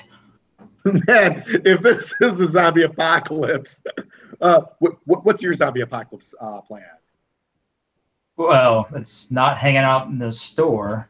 I'll tell you that much. I don't know. The store is not a bad place. If we can get some dried food here, hopefully the water stays put, but it's pretty defendable. My idea though was get some get like one of those dump trucks, load it up, load up as much food as you can in it, and just plow through every damn zombie you find. You thought a lot about this, Chris. I mean, come on. It's like, this is what goes on a dating profile. Yeah, I guess. Well, look, just don't bring any dried food into the store. I mean, look, there's already the cot in the back. So, hey, can I get that card from you? Sure. I don't know what good it will do. Yeah, me neither. Hey, look, I'm going to go back in the back. I got a phone call to make. Just, man the store. I'll be back there if you need me. All right, boss. So, Aaron, what's your plan for the day off? You wanted to do something about your eye, it sounded like. Yeah, and I think I spend a while just like with laptop at the kitchen table watching YouTube videos of how to sterilize an eye socket. I assume that there's not a lot of them. And they're generally aimed at like, just sort of informational stuff. People like studying vet school or something, but there's not much. And yeah, it's kind of frustrating. Alcohol. Yeah. I don't know. Do you know the difference between ethanol versus isopropyl? They're both alcohol, right?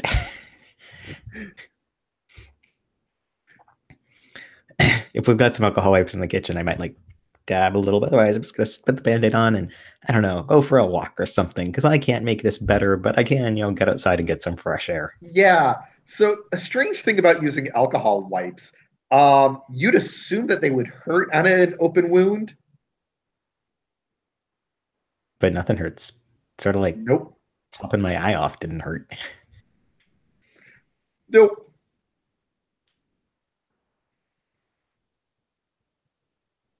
But hey, that's a benefit of being dead. Everything's awesome. So what's your plan for the day?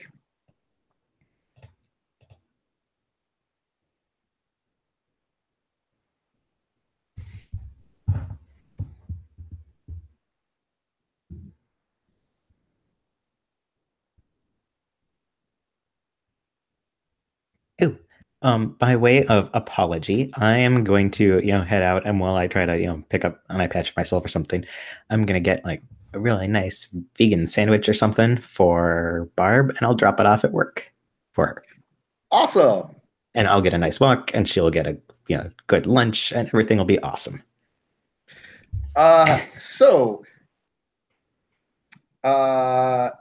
Claire, it is probably a little afternoon, and it's hard to sleep. It's even when you pull an all-nighter, it's hard to break your sleep schedule too much. So you're waking up. You didn't get a full 8 hours, but you're up. And there's an email from Veronica gushing about how much she loves the story and asking when she can expect the normal article that you had due.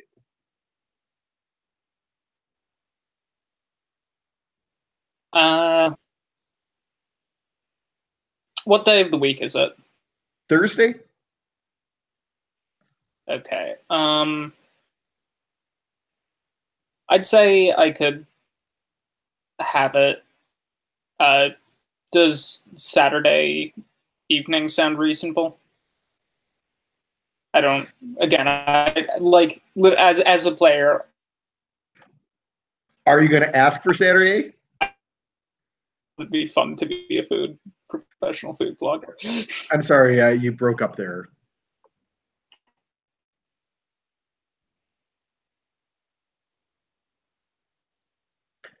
Alex, it looks like you're frozen there.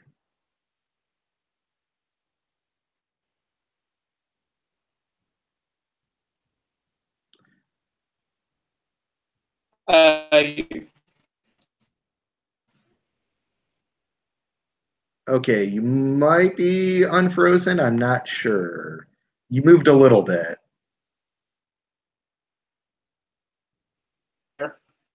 And so it might.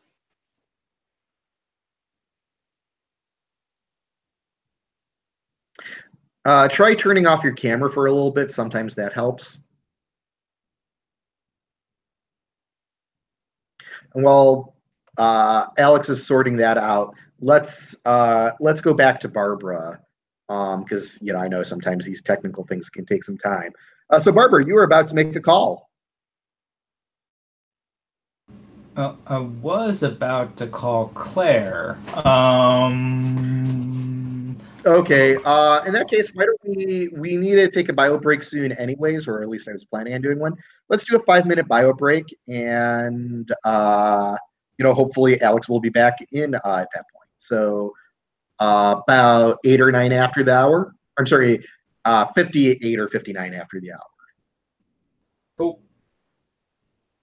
Okay, awesome.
So then as soon as Ryan gets back, we can get started again.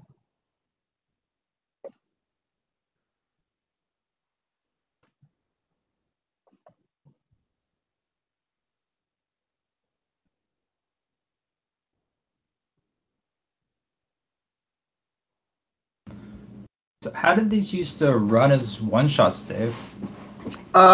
Basically, I just push for things to escalate quicker. And make it a bit more gonzo. Gotcha. And then rather than having the build up towards the final conflict, basically when it felt like it was a good place to stop, we would just look at the bag, and whichever color of chip was the most populous was what the final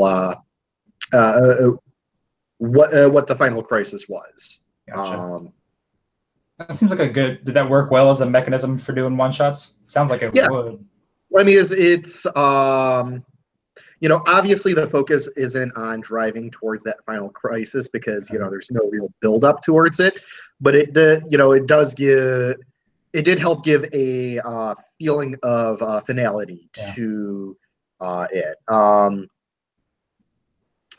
I remember, let's see, what were some of the ones that happened? On one of them, the changed was the teenager, and he got invited to go to this to basically have a scholarship to a boarding school music program, and the family decided to pack up and follow him over across the country to do that. There was another one where it had something to do with a trip to Vegas, but I can't remember exactly what it was. But it was crazy. No, I think there was something else. I don't remember how that one ended. But yeah, it kind of works as a way of saying, okay, what sacrifices were the family willing to make? I didn't get a trigger for an endgame crisis to be a black or a red one, which are the really okay, these are big decisions. Oh no, the first one I ran was they did get the red trigger, so everyone found out about zombies, and they decided that they would run away and try to keep it hidden by not staying in one place for too long. So before we took our bio break, we were on Claire, and you were waking up in the morning, and basically your boss liked the article and was inquiring about when she can expect the one that you were supposed to have due. Yeah, and then I asked, as a out of character, if Saturday is a reasonable deadline, and then that around is when my internet went bad. Right. So I didn't actually hear your response. And my answer to that is at this point, you don't know if your boss will care, will care or not. It might be, they might say, tomorrow morning, or they might say end of the day today, or they might say, sure, when, next week is fine. A lot of it depends on when they're planning on posting the article. Then I would ask, when did she want to post the article? You're replying back? Yeah. Yeah, so after about 30 minutes. So sorry. And just say at least a day is preferable, but yeah, just yeah. So what was her name? Veronica? Was it Veronica? Yes. Veronica gets back to you in about a half hour, and she says, look, honey, with the article on the pop-up restaurant, your old one isn't really a high priority. And, I know that you probably took an all-nighter to do that. If you can get it to me by before next week, that's fine. Can do, thanks. Her traits are tough but sensitive. So she gave you a terrible deadline and a casual deadline. So. Yeah. Veronica's all right. So yeah. What are your plans for the day then? Nothing. I'm just gonna do nothing. Well, let's find out if that's true. Yeah. Aaron is definitely going to poke in and see if you want to go grab food. I mean, but feel free to turn her down. Yeah. Well, I mean, if Aaron hasn't left by the time Claire gets up, then it'd be cool just to like hang out with Aaron. Okay. Yeah. I think when Erin is popping her head into your room is when you get a phone call. Well, great. I guess I gotta answer this. And I do that. Or wait, is it my cell phone or like, yeah. Never mind, landlines don't exist anymore. What am I thinking? Yeah. Hello? Claire speaking. Barbara, that's your call. Making sure. Okay. Hey, Claire, you want to check something out for me? What is it? Well, look, this guy was in the store when I got to work, and I just assumed he was a cop and immediately started sweating my ass off. Turns out he's not a cop, and he gave us his card. So I thought maybe because, this is kind of your thing, the whole journalistic, investigative kind of stuff. I'm not investigative. I write about food and the history of food. Look, I don't know what I'm doing and I need some help, so pretend. Okay, well that sounds to me like one of Claire's moves. Which is when somebody comes to you for support, you can offer them advice. Not quite the tone, but I'm going to let it slide. Okay. Cool. So, Barbara, you should take a look at Claire's move because you asked Claire questions on this. Okay.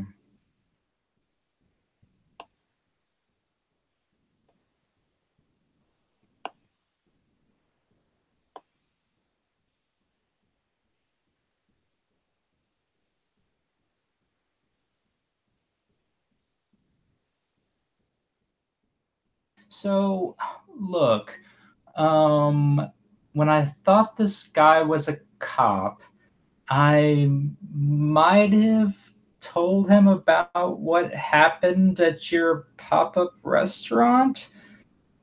So, I mean, you're supposed to be meeting with that cop, right? I mean, what could go wrong if I gave this guy this info because he didn't seem to know what I was talking about? I mean, it was in an open area, right? Yeah, I guess, I don't know, like, it's, I don't know if they're covering that all up. So, since we're triggering a move here, it sounds like Barbara was asking what could go wrong and I'm in the situation. Would you like to answer this yourself, or would you like me to answer it? I was hesitant to have you answer it. I was trying to think of an, but yeah, I think I'll pass it to you. Okay. Well,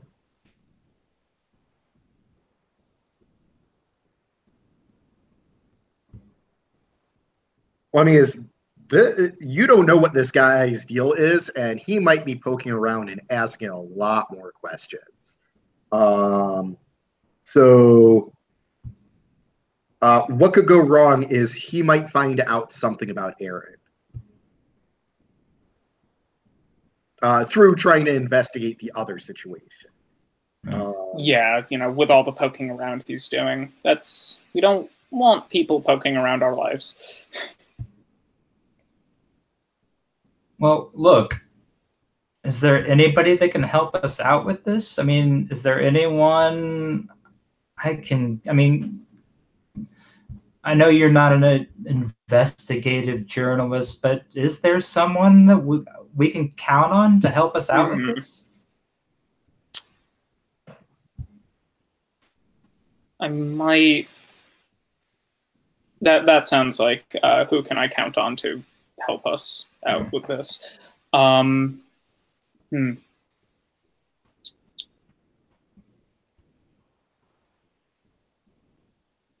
Yeah, I think I'm going to pass it to you again. Ideas aren't flowing incredibly. Really, the people that you can trust in this situation is your family. Everyone else is a crapshoot. You could guess that Rodriguez, might side with you, depending on what's going to go on with Rodriguez. But you have no guarantees there. Yeah. Really, the only guarantees of who you can count on are the three of you. Yeah. Yeah. I mean, it's tempting to mention to Rodriguez that some guy was asking around about it, who is not a cop, sort of implying that he's a cop, but not actually like being a cop, because I feel like cops wouldn't really like that. The card just had his name on it, right, Dave? Yeah. Name and a phone number. Name and a phone number. Yeah, no, I'm not saying he was like pretending to be a cop, but like you come in like asking questions like that. I mean, you assumed he was a cop, yeah. And I think that I'm willing to bet that's what he was going for. Yeah. No, I wanted to make sure that I didn't misread the situation. Yeah, this was not just some dude asking about the latest gossip. This is somebody who had an agenda. And it's definitely tempting to mention that my upcoming, whenever I get lunch with Rodriguez. Well, look, if nothing else, just be careful if you see a tall, handsome, Canadian-ish looking guy. Okay. Are there any like celebrities you would say he looks a lot like to give me a good point of reference? Actually, we went and saw Deadpool 2 a couple weeks ago. Remember, he kind of looks like Ryan Reynolds, and oddly enough, his last name is Reynolds. Huh? What's his first name? Did you say the card had an R, or did it say Ryan? Yeah, it's R. Reynolds.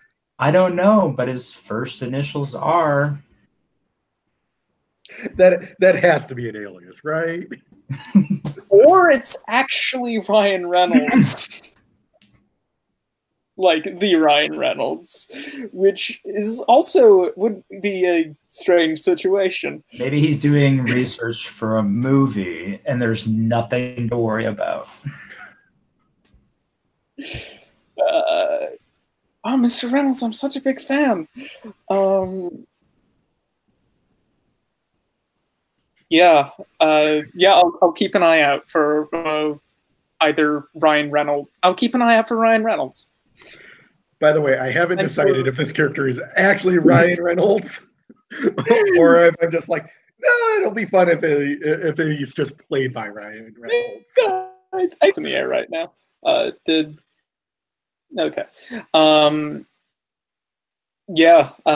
Thanks for calling, Barb. Sure, just wanted to let you guys know. It was good. Thank you. Mm-hmm.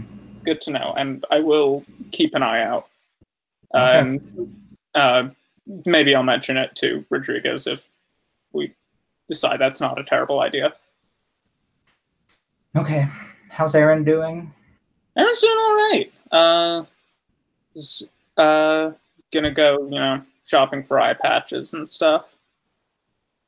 Sounds like a plan. Okay, well, I'll let you guys get to that. I'll be here at the store till at least 5. Hey, somebody's got to bring home the bacon for today. The vegan bacon. Speaking, yeah. Or some vegan bacon and some human bacon. Yeah. And then some regular bacon for me, please. Okay. Anyway, yeah. Have a good day. You too. Bye-bye. Bye.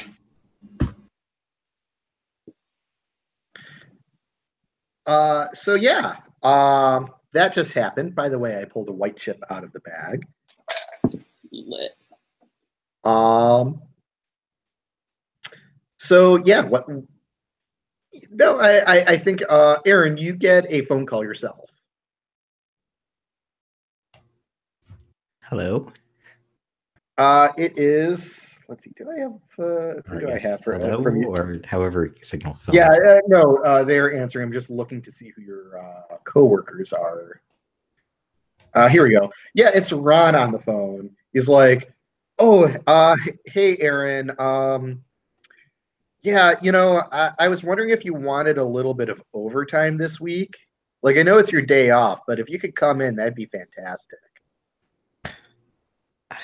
I'm definitely going to need extra money to pay for that floor. So yeah, sure, I could take. Oh, excellent. Thanks. Yeah, I completely forgot that we have the health inspector coming in tomorrow, and we just need to go through everything with a fine-tooth comb.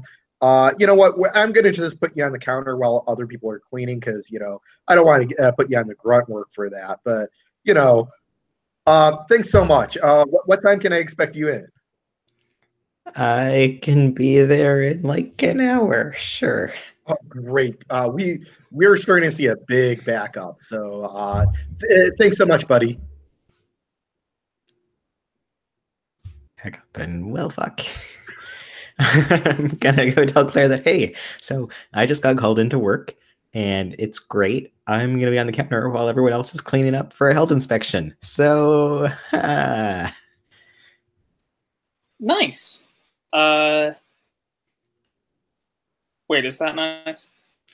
Well, I did hide some of the people's Yeah. steaks in there because our freezer's busted.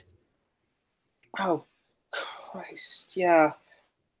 They're like behind some, pre-breaded chicken fingers that we haven't moved in forever, so maybe they won't bother cleaning there. We can hope. You're. No, geez. We also need to get a freezer repaired or replaced ASAP. When are you going in? In like an hour. Oh, okay. Just if I don't know, if they find those, that's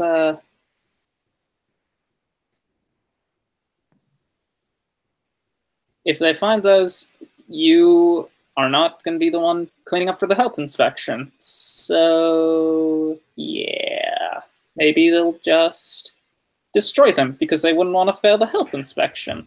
Yeah, I mean, maybe they would just kind of stash them, like you do whatever is a little bit off for an inspection. Maybe. Depends how, I guess, morally bankrupt they are. How morally bankrupt are your coworkers? I mean, it's a grocery store deli. Fair enough. I mean, you gotta go in, right? Yeah, just that everything's probably gonna be okay. Just I needed to mention that I was a little nervous to somebody who's not Barb, because you know how she gets. She's gonna worry. Yeah, no worries. I don't. Hey, that sounds like you're sharing what's really bothering you. Possibly. Yeah, you can ignore the next chip you add to the body bag. Nice. I don't know if that counts as like key of the confession or either, but probably not. Yeah, I'm not really trying to hide it.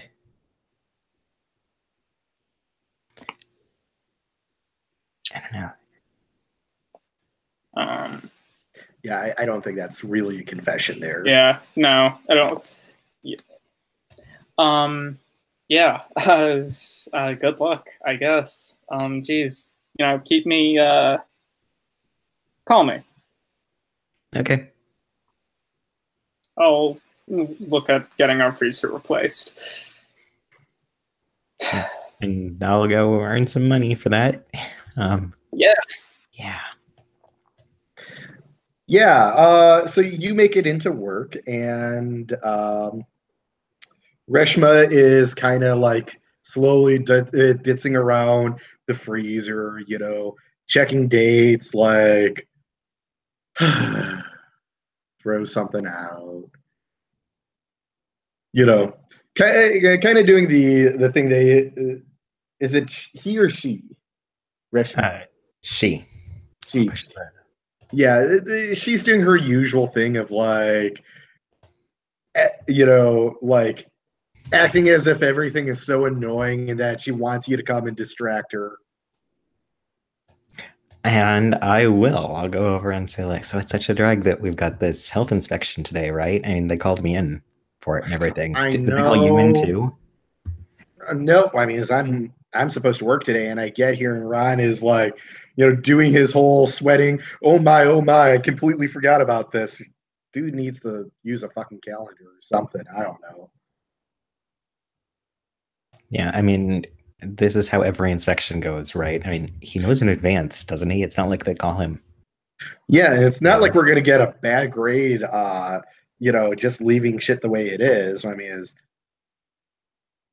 who really cares that these frozen chicken fingers are 2 months old? She tosses him in the track. I mean, there's that box that's even older there that I still need to get to. But like, could also just not, because I mean, are they even going to notice? Look, is Ron even going to notice? Look, Ron asked nicely, and it's not like I hate the guy. Look, it's important to him, but it's just such a pain in the ass. Yeah. Well, I mean, I'm supposed to be working the counter today, and that's not really much more exciting, but at least then you get to talk to people sometimes. So if you wanted, we could like swap. And then I don't get to freeze my tits off. Yeah. I mean, sitting in the walk-in freezer all day can't be much fun. I mean, I'm not going to talk you out of this. It sounds like you're trying to talk yourself out of this. Oh, no, I mean, I'm just going, if you want to trade, we can, trade or something. Fuck yeah, I want to trade. And I think I'm going to follow that up with extra stuff, but she's probably already out of there. Yeah. So I am definitely going to use this opportunity to move my cup parts behind like a box of stuff that is totally in date, and there is no reason to move it, and try to make it an even better hiding place now that I'm not as crunched for time. Well, so you know that the health inspectors might go through everything.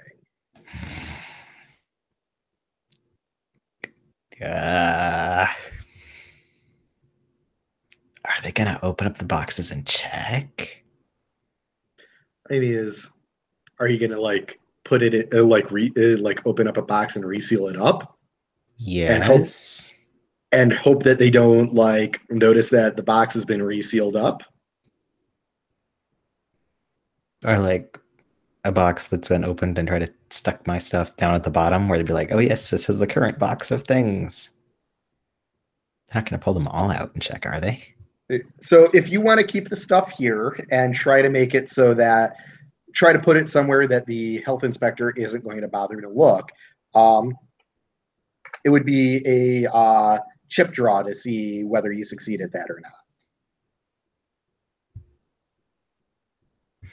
I mean, my other options would be like taking the meat and then running, and then I'd probably get fired, and then we wouldn't have money, and then we couldn't fix the freezer, and then we'd get thrown out, and then we'd all be homeless, and then I'd have to eat my siblings.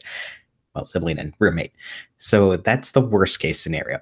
Clearly, I've got to hide this food in here somewhere, and then everything will be awesome. So let's put it down to chip draw. Okay, so it is a green chip. You can either succeed at this and the green chip goes off, or fail at it and the green chip gets canceled out. I'm gonna succeed. Okay, And we take have a green chip. All right. So yeah, you have basically you know that if the health inspector is a hard ass, that they're going to check that box at the bottom. But if you stack up boxes and put it second from the top, health inspectors never check second from the top. They either check the top or close to the bottom. But like second from the top, that's golden. I'm totally hiding my bits of people in there. Excellent.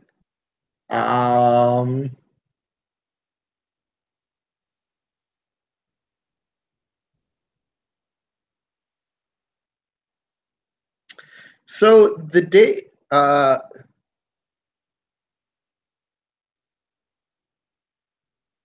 so Barbara, your day is pretty normal. Until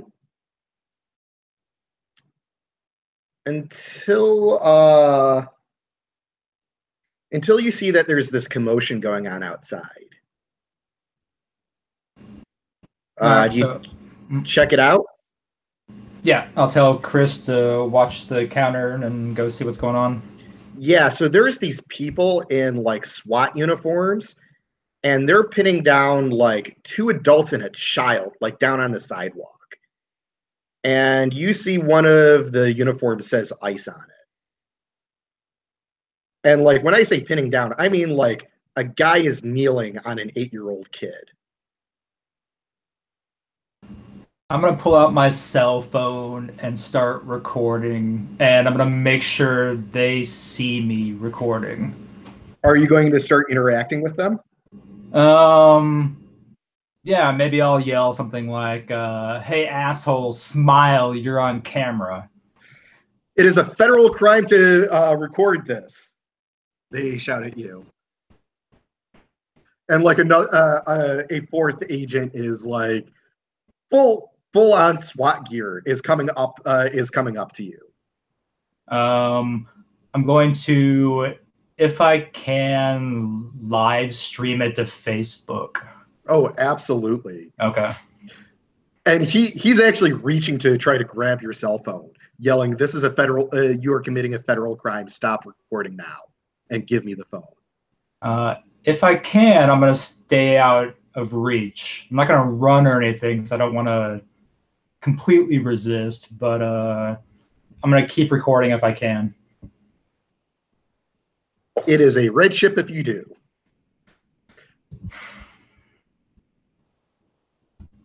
And red chip's the bloody mess. Yes.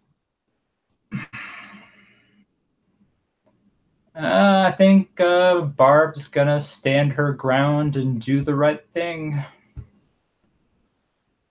Yeah.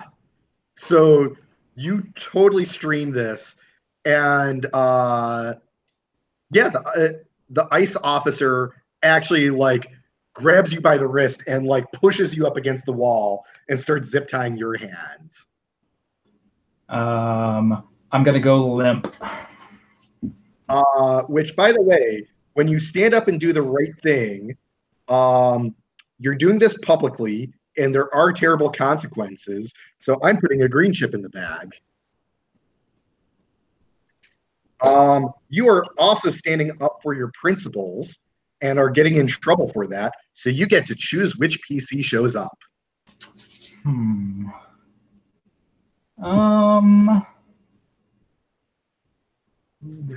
I guess you also threaten someone threaten your sense of right and wrong, and you ask how to get under their skin. But you absolutely did it already. So yeah.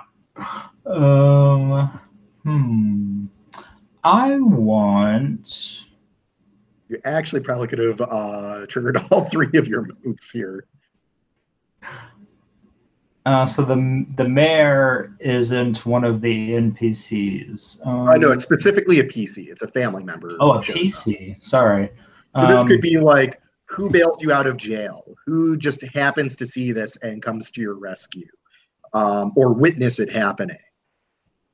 Or you can say that, or you could say none of them show up. That is, you do not have to use the move. I think this might. Is this?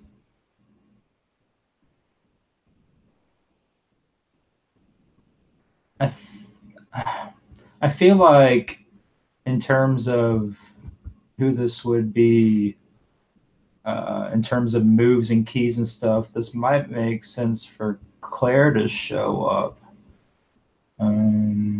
Yeah, let's do that. Yeah, I think after I'd forgotten about it, but I think, since Erin got called into overtime before she got the chance to get a sandwich for Barb, I think Claire is gonna do that, and they're coming by with this nice vegan sandwich. And see this happening. Yeah, and like these guys have like submachine guns slung over their shoulders while they're doing this, and like full riot gear. Okay, and it's a squad of 6 people. No, 8 people.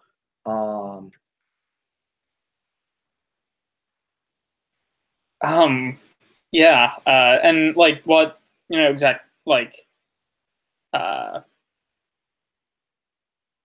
where is Barb?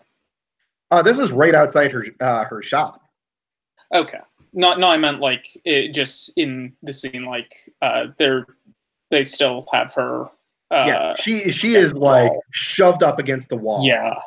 And is like being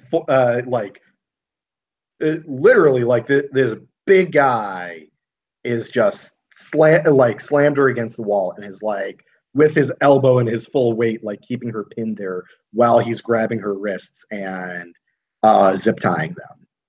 I think she's gone limp and she's just yelling, "Fascist, fucking fascists!" Okay, I think I'm gonna sort of take a deep breath and approach and say, "Officer, do you have a reason you're detaining my friend?" This woman was obstructing justice. Justice, How? What was she doing? This is none of your business. Move along. What were you doing, Barb? I was showing the world what these fascist cocksuckers were doing to those kids. There was a kid on the ground. Another agent like sees that you're interacting with someone trying to detain Barbara and comes and tries to intimidate you to move away.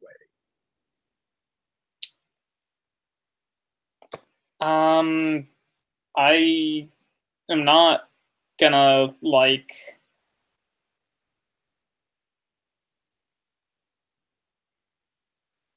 Okay, quick out of character question. Is it a federal crime to record ICE? Because absolutely not. I did not think so. But it is a common tactic that they and police have been using for a while to claim that it is. Yeah. I didn't think so. I wanted to make sure before. But here's the thing. Much. What does your character know? I like to think that I think probably not on the same level as Barb, but I like to think that Claire is somewhat socially aware, at least. And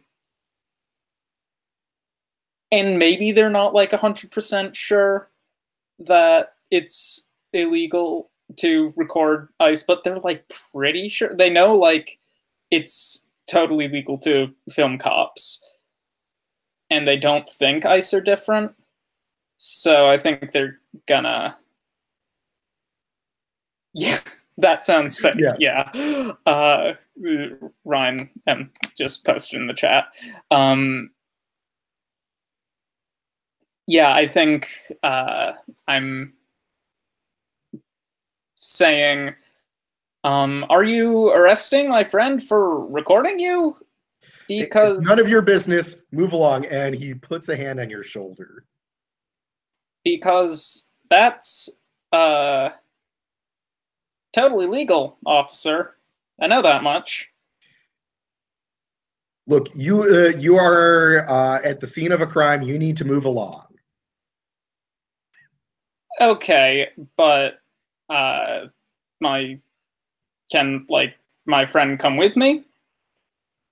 Move along, ma'am. Oh, they just misgendered you.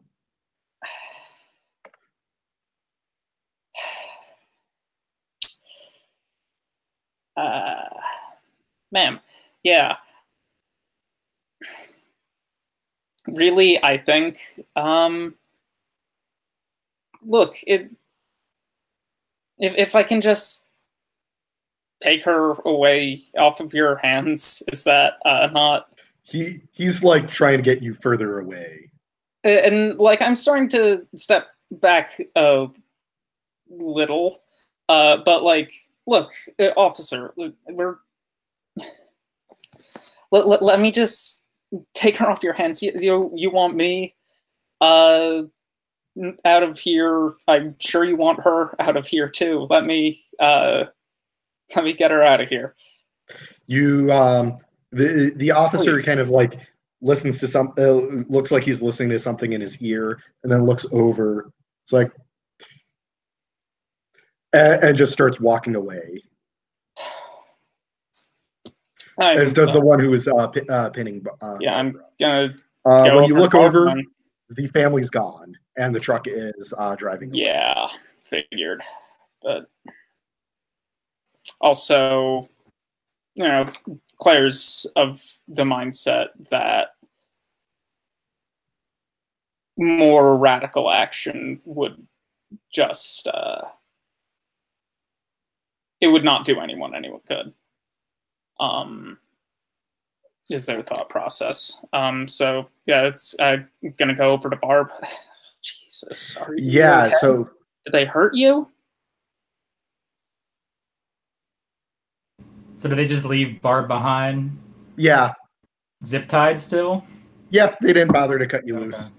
Jesus. But yeah, you're probably gonna be bruised from this. Like, did you get some good video at least? I don't know. I didn't even get to see it. Asshole knocked my phone out of my hand. Can you get the Yeah. Do I see her phone? Yeah. Okay, then grab it. Don't know. Do you check the Facebook post? Yeah, I'm gonna check. Yeah, so there's already something like 150 response, like not like likes, but like emoji responses, or not like emoji, like the equivalent of reactions. Yeah. And it's starting to build comments and reshares. I'll give her phone back. Good news. Let me come inside. Let's see if we can't get these zip ties cut. I brought you a sandwich. It was Aaron's idea, but I'm not going to take credit for that. But yeah. I think when Barb sees the sandwich, she just kind of breaks down and starts crying. I'm so sorry, Claire. I didn't. I'm sorry. I was such an asshole last night. And Okay. Came and you saved me and you brought me a sandwich. It's okay. It's okay. You're okay. And yeah, that's definitely a green chip. The key of the crying shoulder. Yeah. Absolutely. It's okay. It's okay, Barb. It's not been easy on any of us. Get through it. Come on, let's get you inside. And I know you guys were like with the eye, and it was just fucked up. And I'm sorry. I'm sorry. I'm sorry. We could have been a bit more sensitive about that. I'm sorry. Come on. No, inside. I'm sorry. It's okay. You're okay. It's okay. Though, really, inside. Let's get you out of this zip tie and get some sandwich in you. Thank you. Welcome, Barb. So Chris is also there. He's like, holy fuck, that was messed up. Yeah. Yeah, but I got it all on camera. Yeah, you did. Hey, Chris, do you have scissors or something? Oh, yeah. He goes and grabs one of the box cutters and cuts you loose. Thanks. Yeah, let me look at that, and I want to check to see she's bruised and stuff. And oh yeah, that's going to be ugly. Chris goes in the back to get an ice pack. Thanks, Chris. Hey, here's your sandwich. Jesus. Fucking assholes. Yeah, we live in a fascist dystopia. It's yeah. It's too bad Aaron wasn't around here. If anybody deserved to be eaten, it's those motherfuckers. I absolutely agree, but also let's save that talk. Oh God, because it makes such an amazing cutoff point. I think Chris comes back into the storefront to hear if anyone deserves to get eaten, it's those fuckers, and he drops the ice pack, and that's the end of the episode. Whoops. Because interesting to discover overhearing something wrong is totally a great place to end an episode. Wow.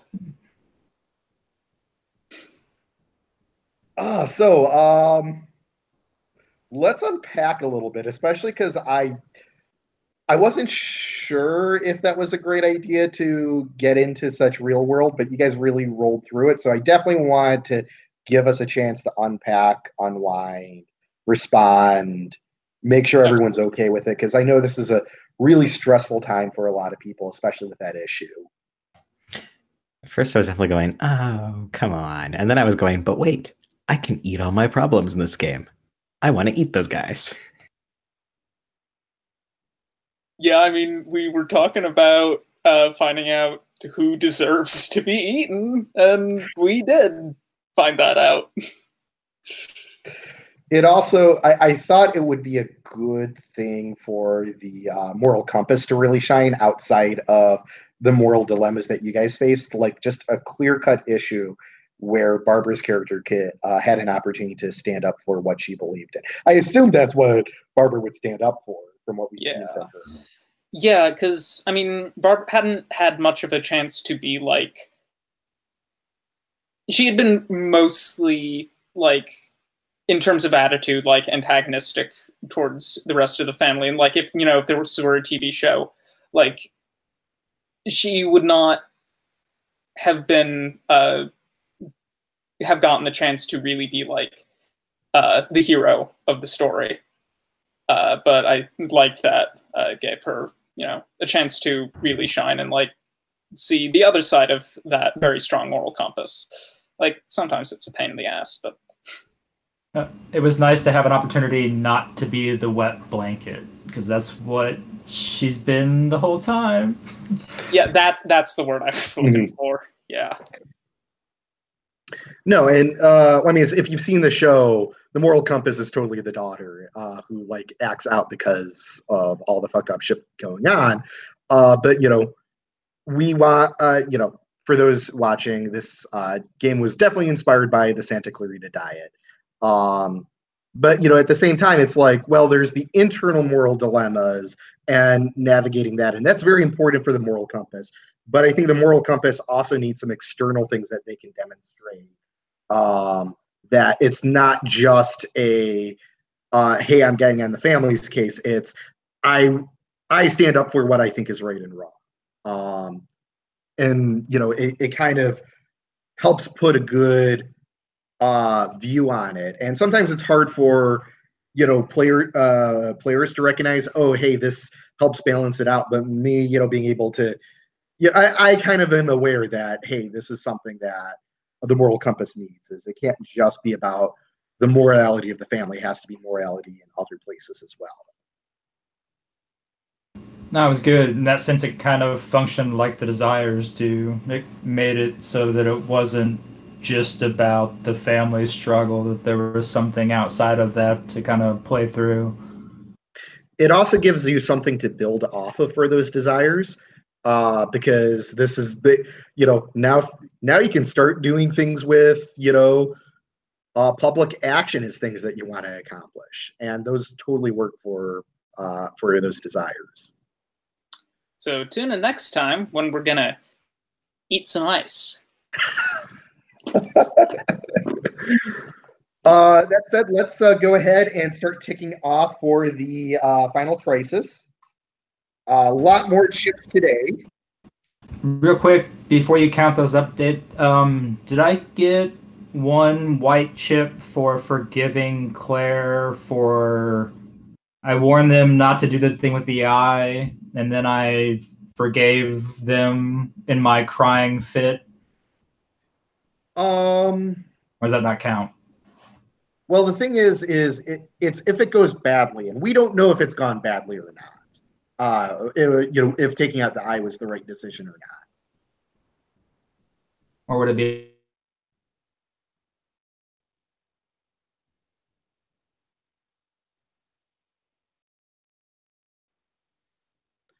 You cut out there, Ryan. Thought it was me again for a sec. No. Let's wait to see if he can get back.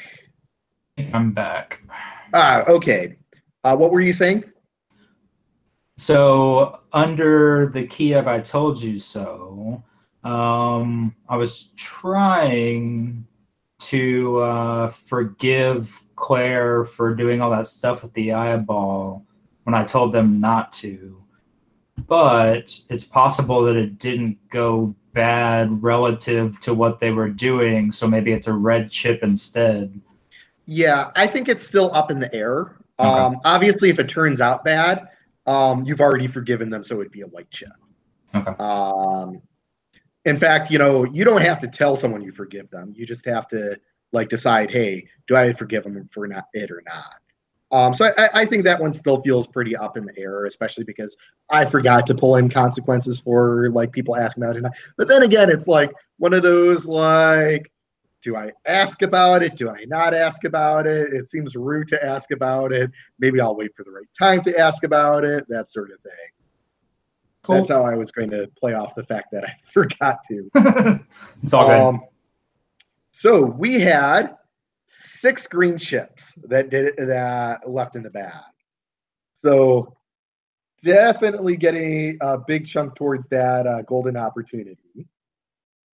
We also had 2 black chips. So let's see, we were at 2, so that brings that up to 4. And a white and a red chip.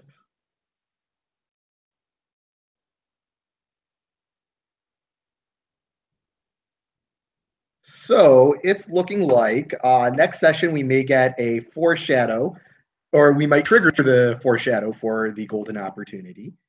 And the zombie apocalypse is also getting a little close. So we have some things getting close here.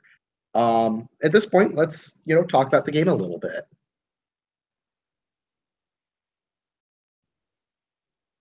Any comments? Oh, I had a mechanical question. How does the final crisis trigger? Because I was looking over the rules thing. I don't think it mentions here what sets it off. Yeah, it actually is mentioned. Let me look up on the pages. Playing the game.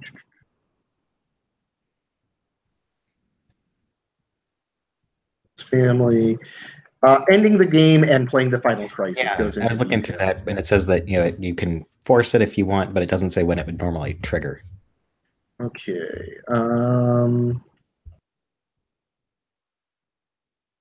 Just because I haven't read the rules completely through, I don't remember all where I put all the information for everything.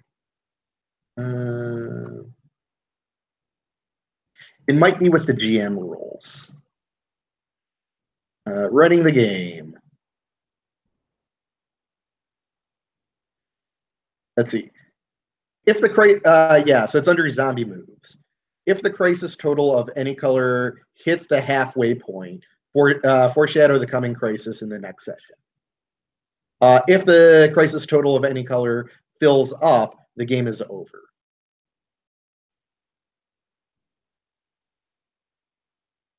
So yeah, it's maybe it needs to be in the body of the rules as well, but it's kind of summed up on the zombie rules of how to run everything.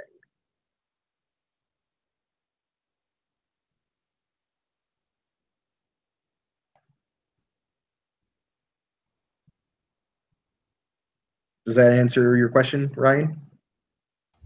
Yeah, pretty much. I'm just going, so what's the halfway point? But that's probably in here somewhere now that I found the page you're looking at. Yeah, if you look there on page 17 is the final crisis page. So you can see, so on the final crisis page, there's 10 boxes. Oh, okay. And then it says foreshadow the big move or whatever the crisis is, and then 10 more boxes below it. Cool. Okay. Not that that's hugely important. It's just, play and I'm going so mechanically. What are we doing here? But yeah. Yeah, maybe I should spell that out in the rules, but it's functional for the time being, and I'm not close to publishing, so at a certain level, I don't care that much. But how do you guys feel the game is going? Are you enjoying it? Is what's going well? What's not going well? I like how mundane a lot of the arguments are, even though we're discussing the so where are we gonna hide the bodies kind of questions. And so you're cutting your eye out now, but also let us discuss chore rotations, essentially. It's wonderfully mundane and weird.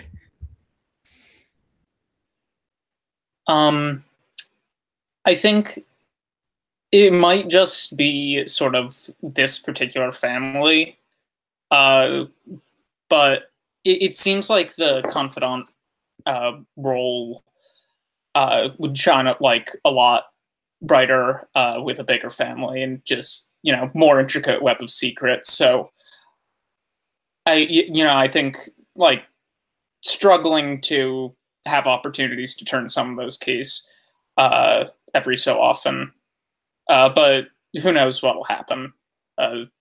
and what.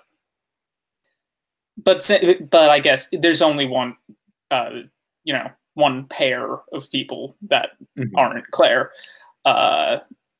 So I mean, we'll see what they want to hide from each other. But yeah, I think it's kind of a trade-off in that if the game is bigger, there's less screen time given to each character.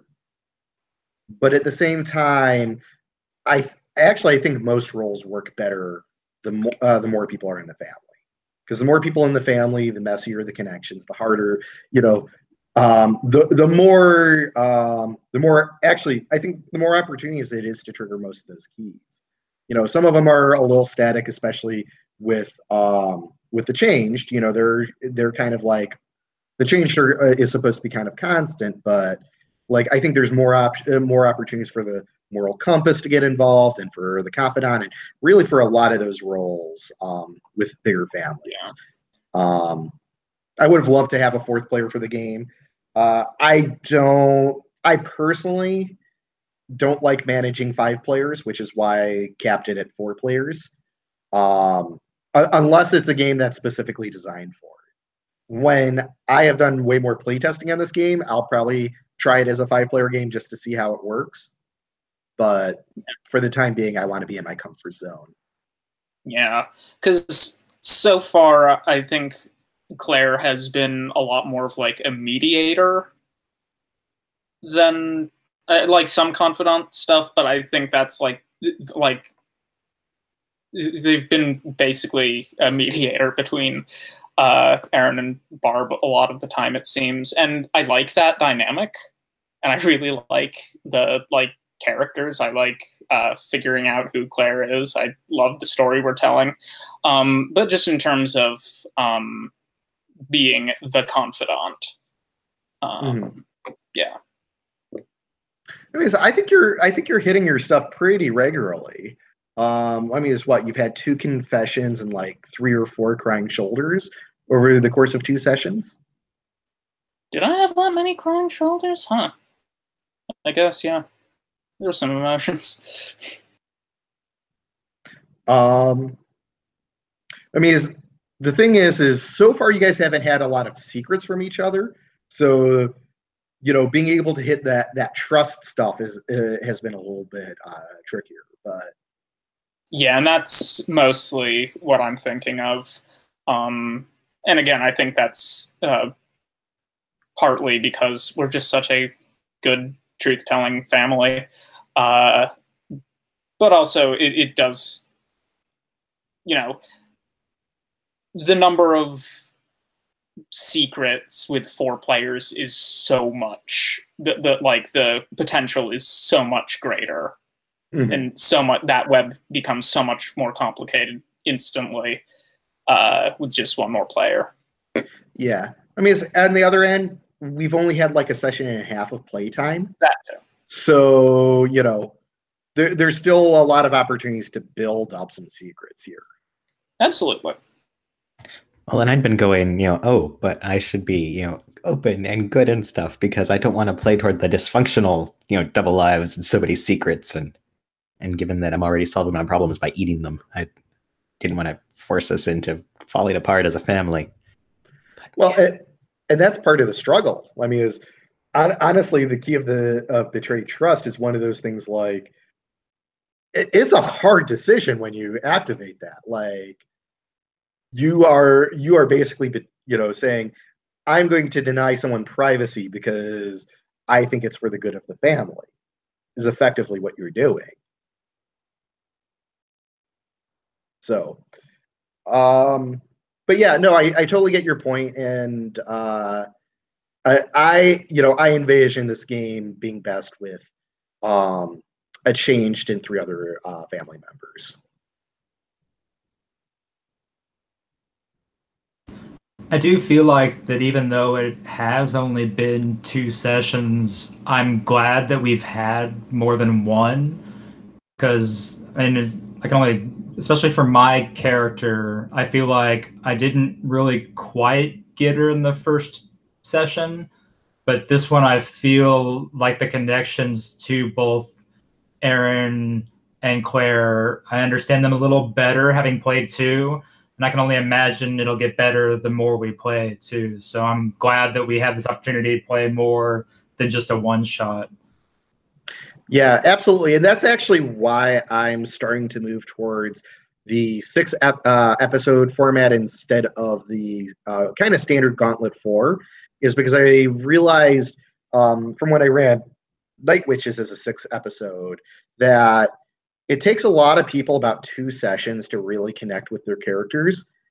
And then by that time, if it's a 4-episode session, they maybe have like 1.5 good episodes to play through, where they're really connecting with their characters, and building off that development. So that's why I decided to start doing 6. It's harder to schedule, obviously, but I think the payoff is definitely there. That said, we kind of had that issue with the first session. Would you guys be okay with extending out an extra week so that we can get the full 6 if we need it? Absolutely. I'd love to, but I've got another Monday session things, another Monday playtest scheduled after this one's supposed to wrap up. So completely fair. I figured I'd ask once we got things rolling a little bit just to see if it's possible. I think we can make it work with 5. I think we've really got things moving. I'll probably, because next session will be 3, I'll probably try to up the pace a little bit more, get things going a little bit harder. See if we can get some more chips into the bag faster. And if not, we'll just, I think we'll hit a foreshadow and then we'll just do whatever's most populous at the end of session 5 is our final crisis. Sounds good. Does anyone want to say anything before we end the broadcast? Abolish ice. No, eat ice. That too. Yeah, Maybe there'll be another opportunity for an engagement with ice with Aaron around. Oh, you are picking up a lot of steam on Facebook. I can easily foresee you being someone helping to plan these protests. Awesome. And yes, sorry for playing a whole bunch of douchebags that were being absolutely intimidating and abusing power there. Hey, that's part of your job. Yeah. Well, I also do think play we're the talking zombie. I do play the zombie, and the zombie is a terrible, terrible being that thrives on the pain of others. Yeah. And look, if this, honestly, if this game just became Barb, Aaron, and Claire take on fascists, I'd be okay with that. I would probably watch that show. Yeah. Right? I need an emotional outlet somewhere.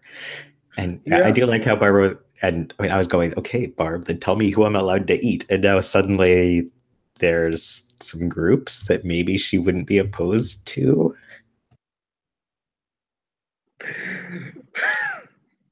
With the moral quandary of, will you weaponize your sister to eat your foes? And then I have to twist the knife a different way of, well, maybe these agents have some families of their own. Oh yeah, and there are, so many possible complications that arise from that, but that seems seems where this is going, and I really like it. Yeah, I assume everything will always be complicated, but yeah. Well, excellent. I had a ton of fun, and I look forward to seeing you guys next week. Sounds good. Thanks, Dave. Thanks, everybody. And just Thanks, reiterating, it was not either of the Ryans who introduced a new Ryan to this game. You brought that on yourself, Dave. But it was Ryan fucking Reynolds. Still a Ryan. I wonder if the mystery of whether he's actually Ryan Reynolds or not will just never be solved. I can't decide. So he was introduced because I drew a black chip, and disclosing what that move was, I introduced a hunter to the game. So Ryan Reynolds is hunting zombies. And whether this is Ryan Reynolds, like, oh yeah, the actor playing this character is totally Ryan Reynolds, or if it's Ryan fucking Reynolds is a zombie hunter. I can't Either decide way, which one's more I awesome. would watch that movie. Yeah, so. I'm gonna vote for the latter.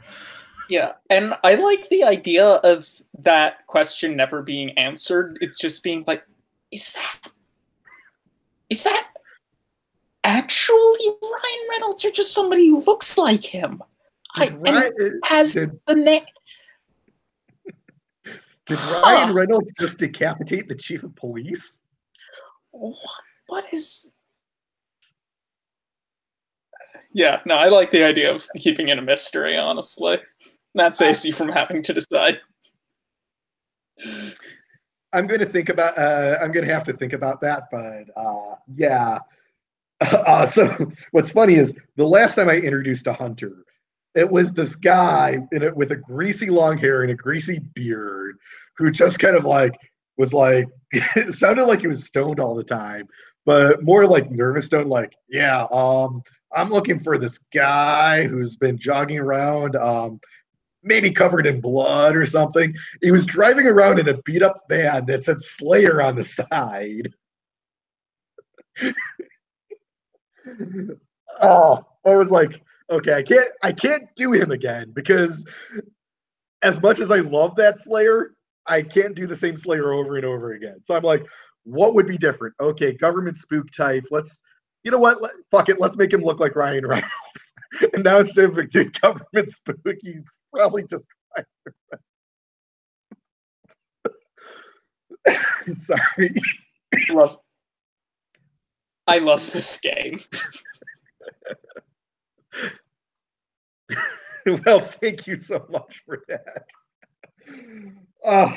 Well, I am going to let you guys go, and I will be posting this probably sometime later this week or maybe even later tonight, depending on how long it takes to process.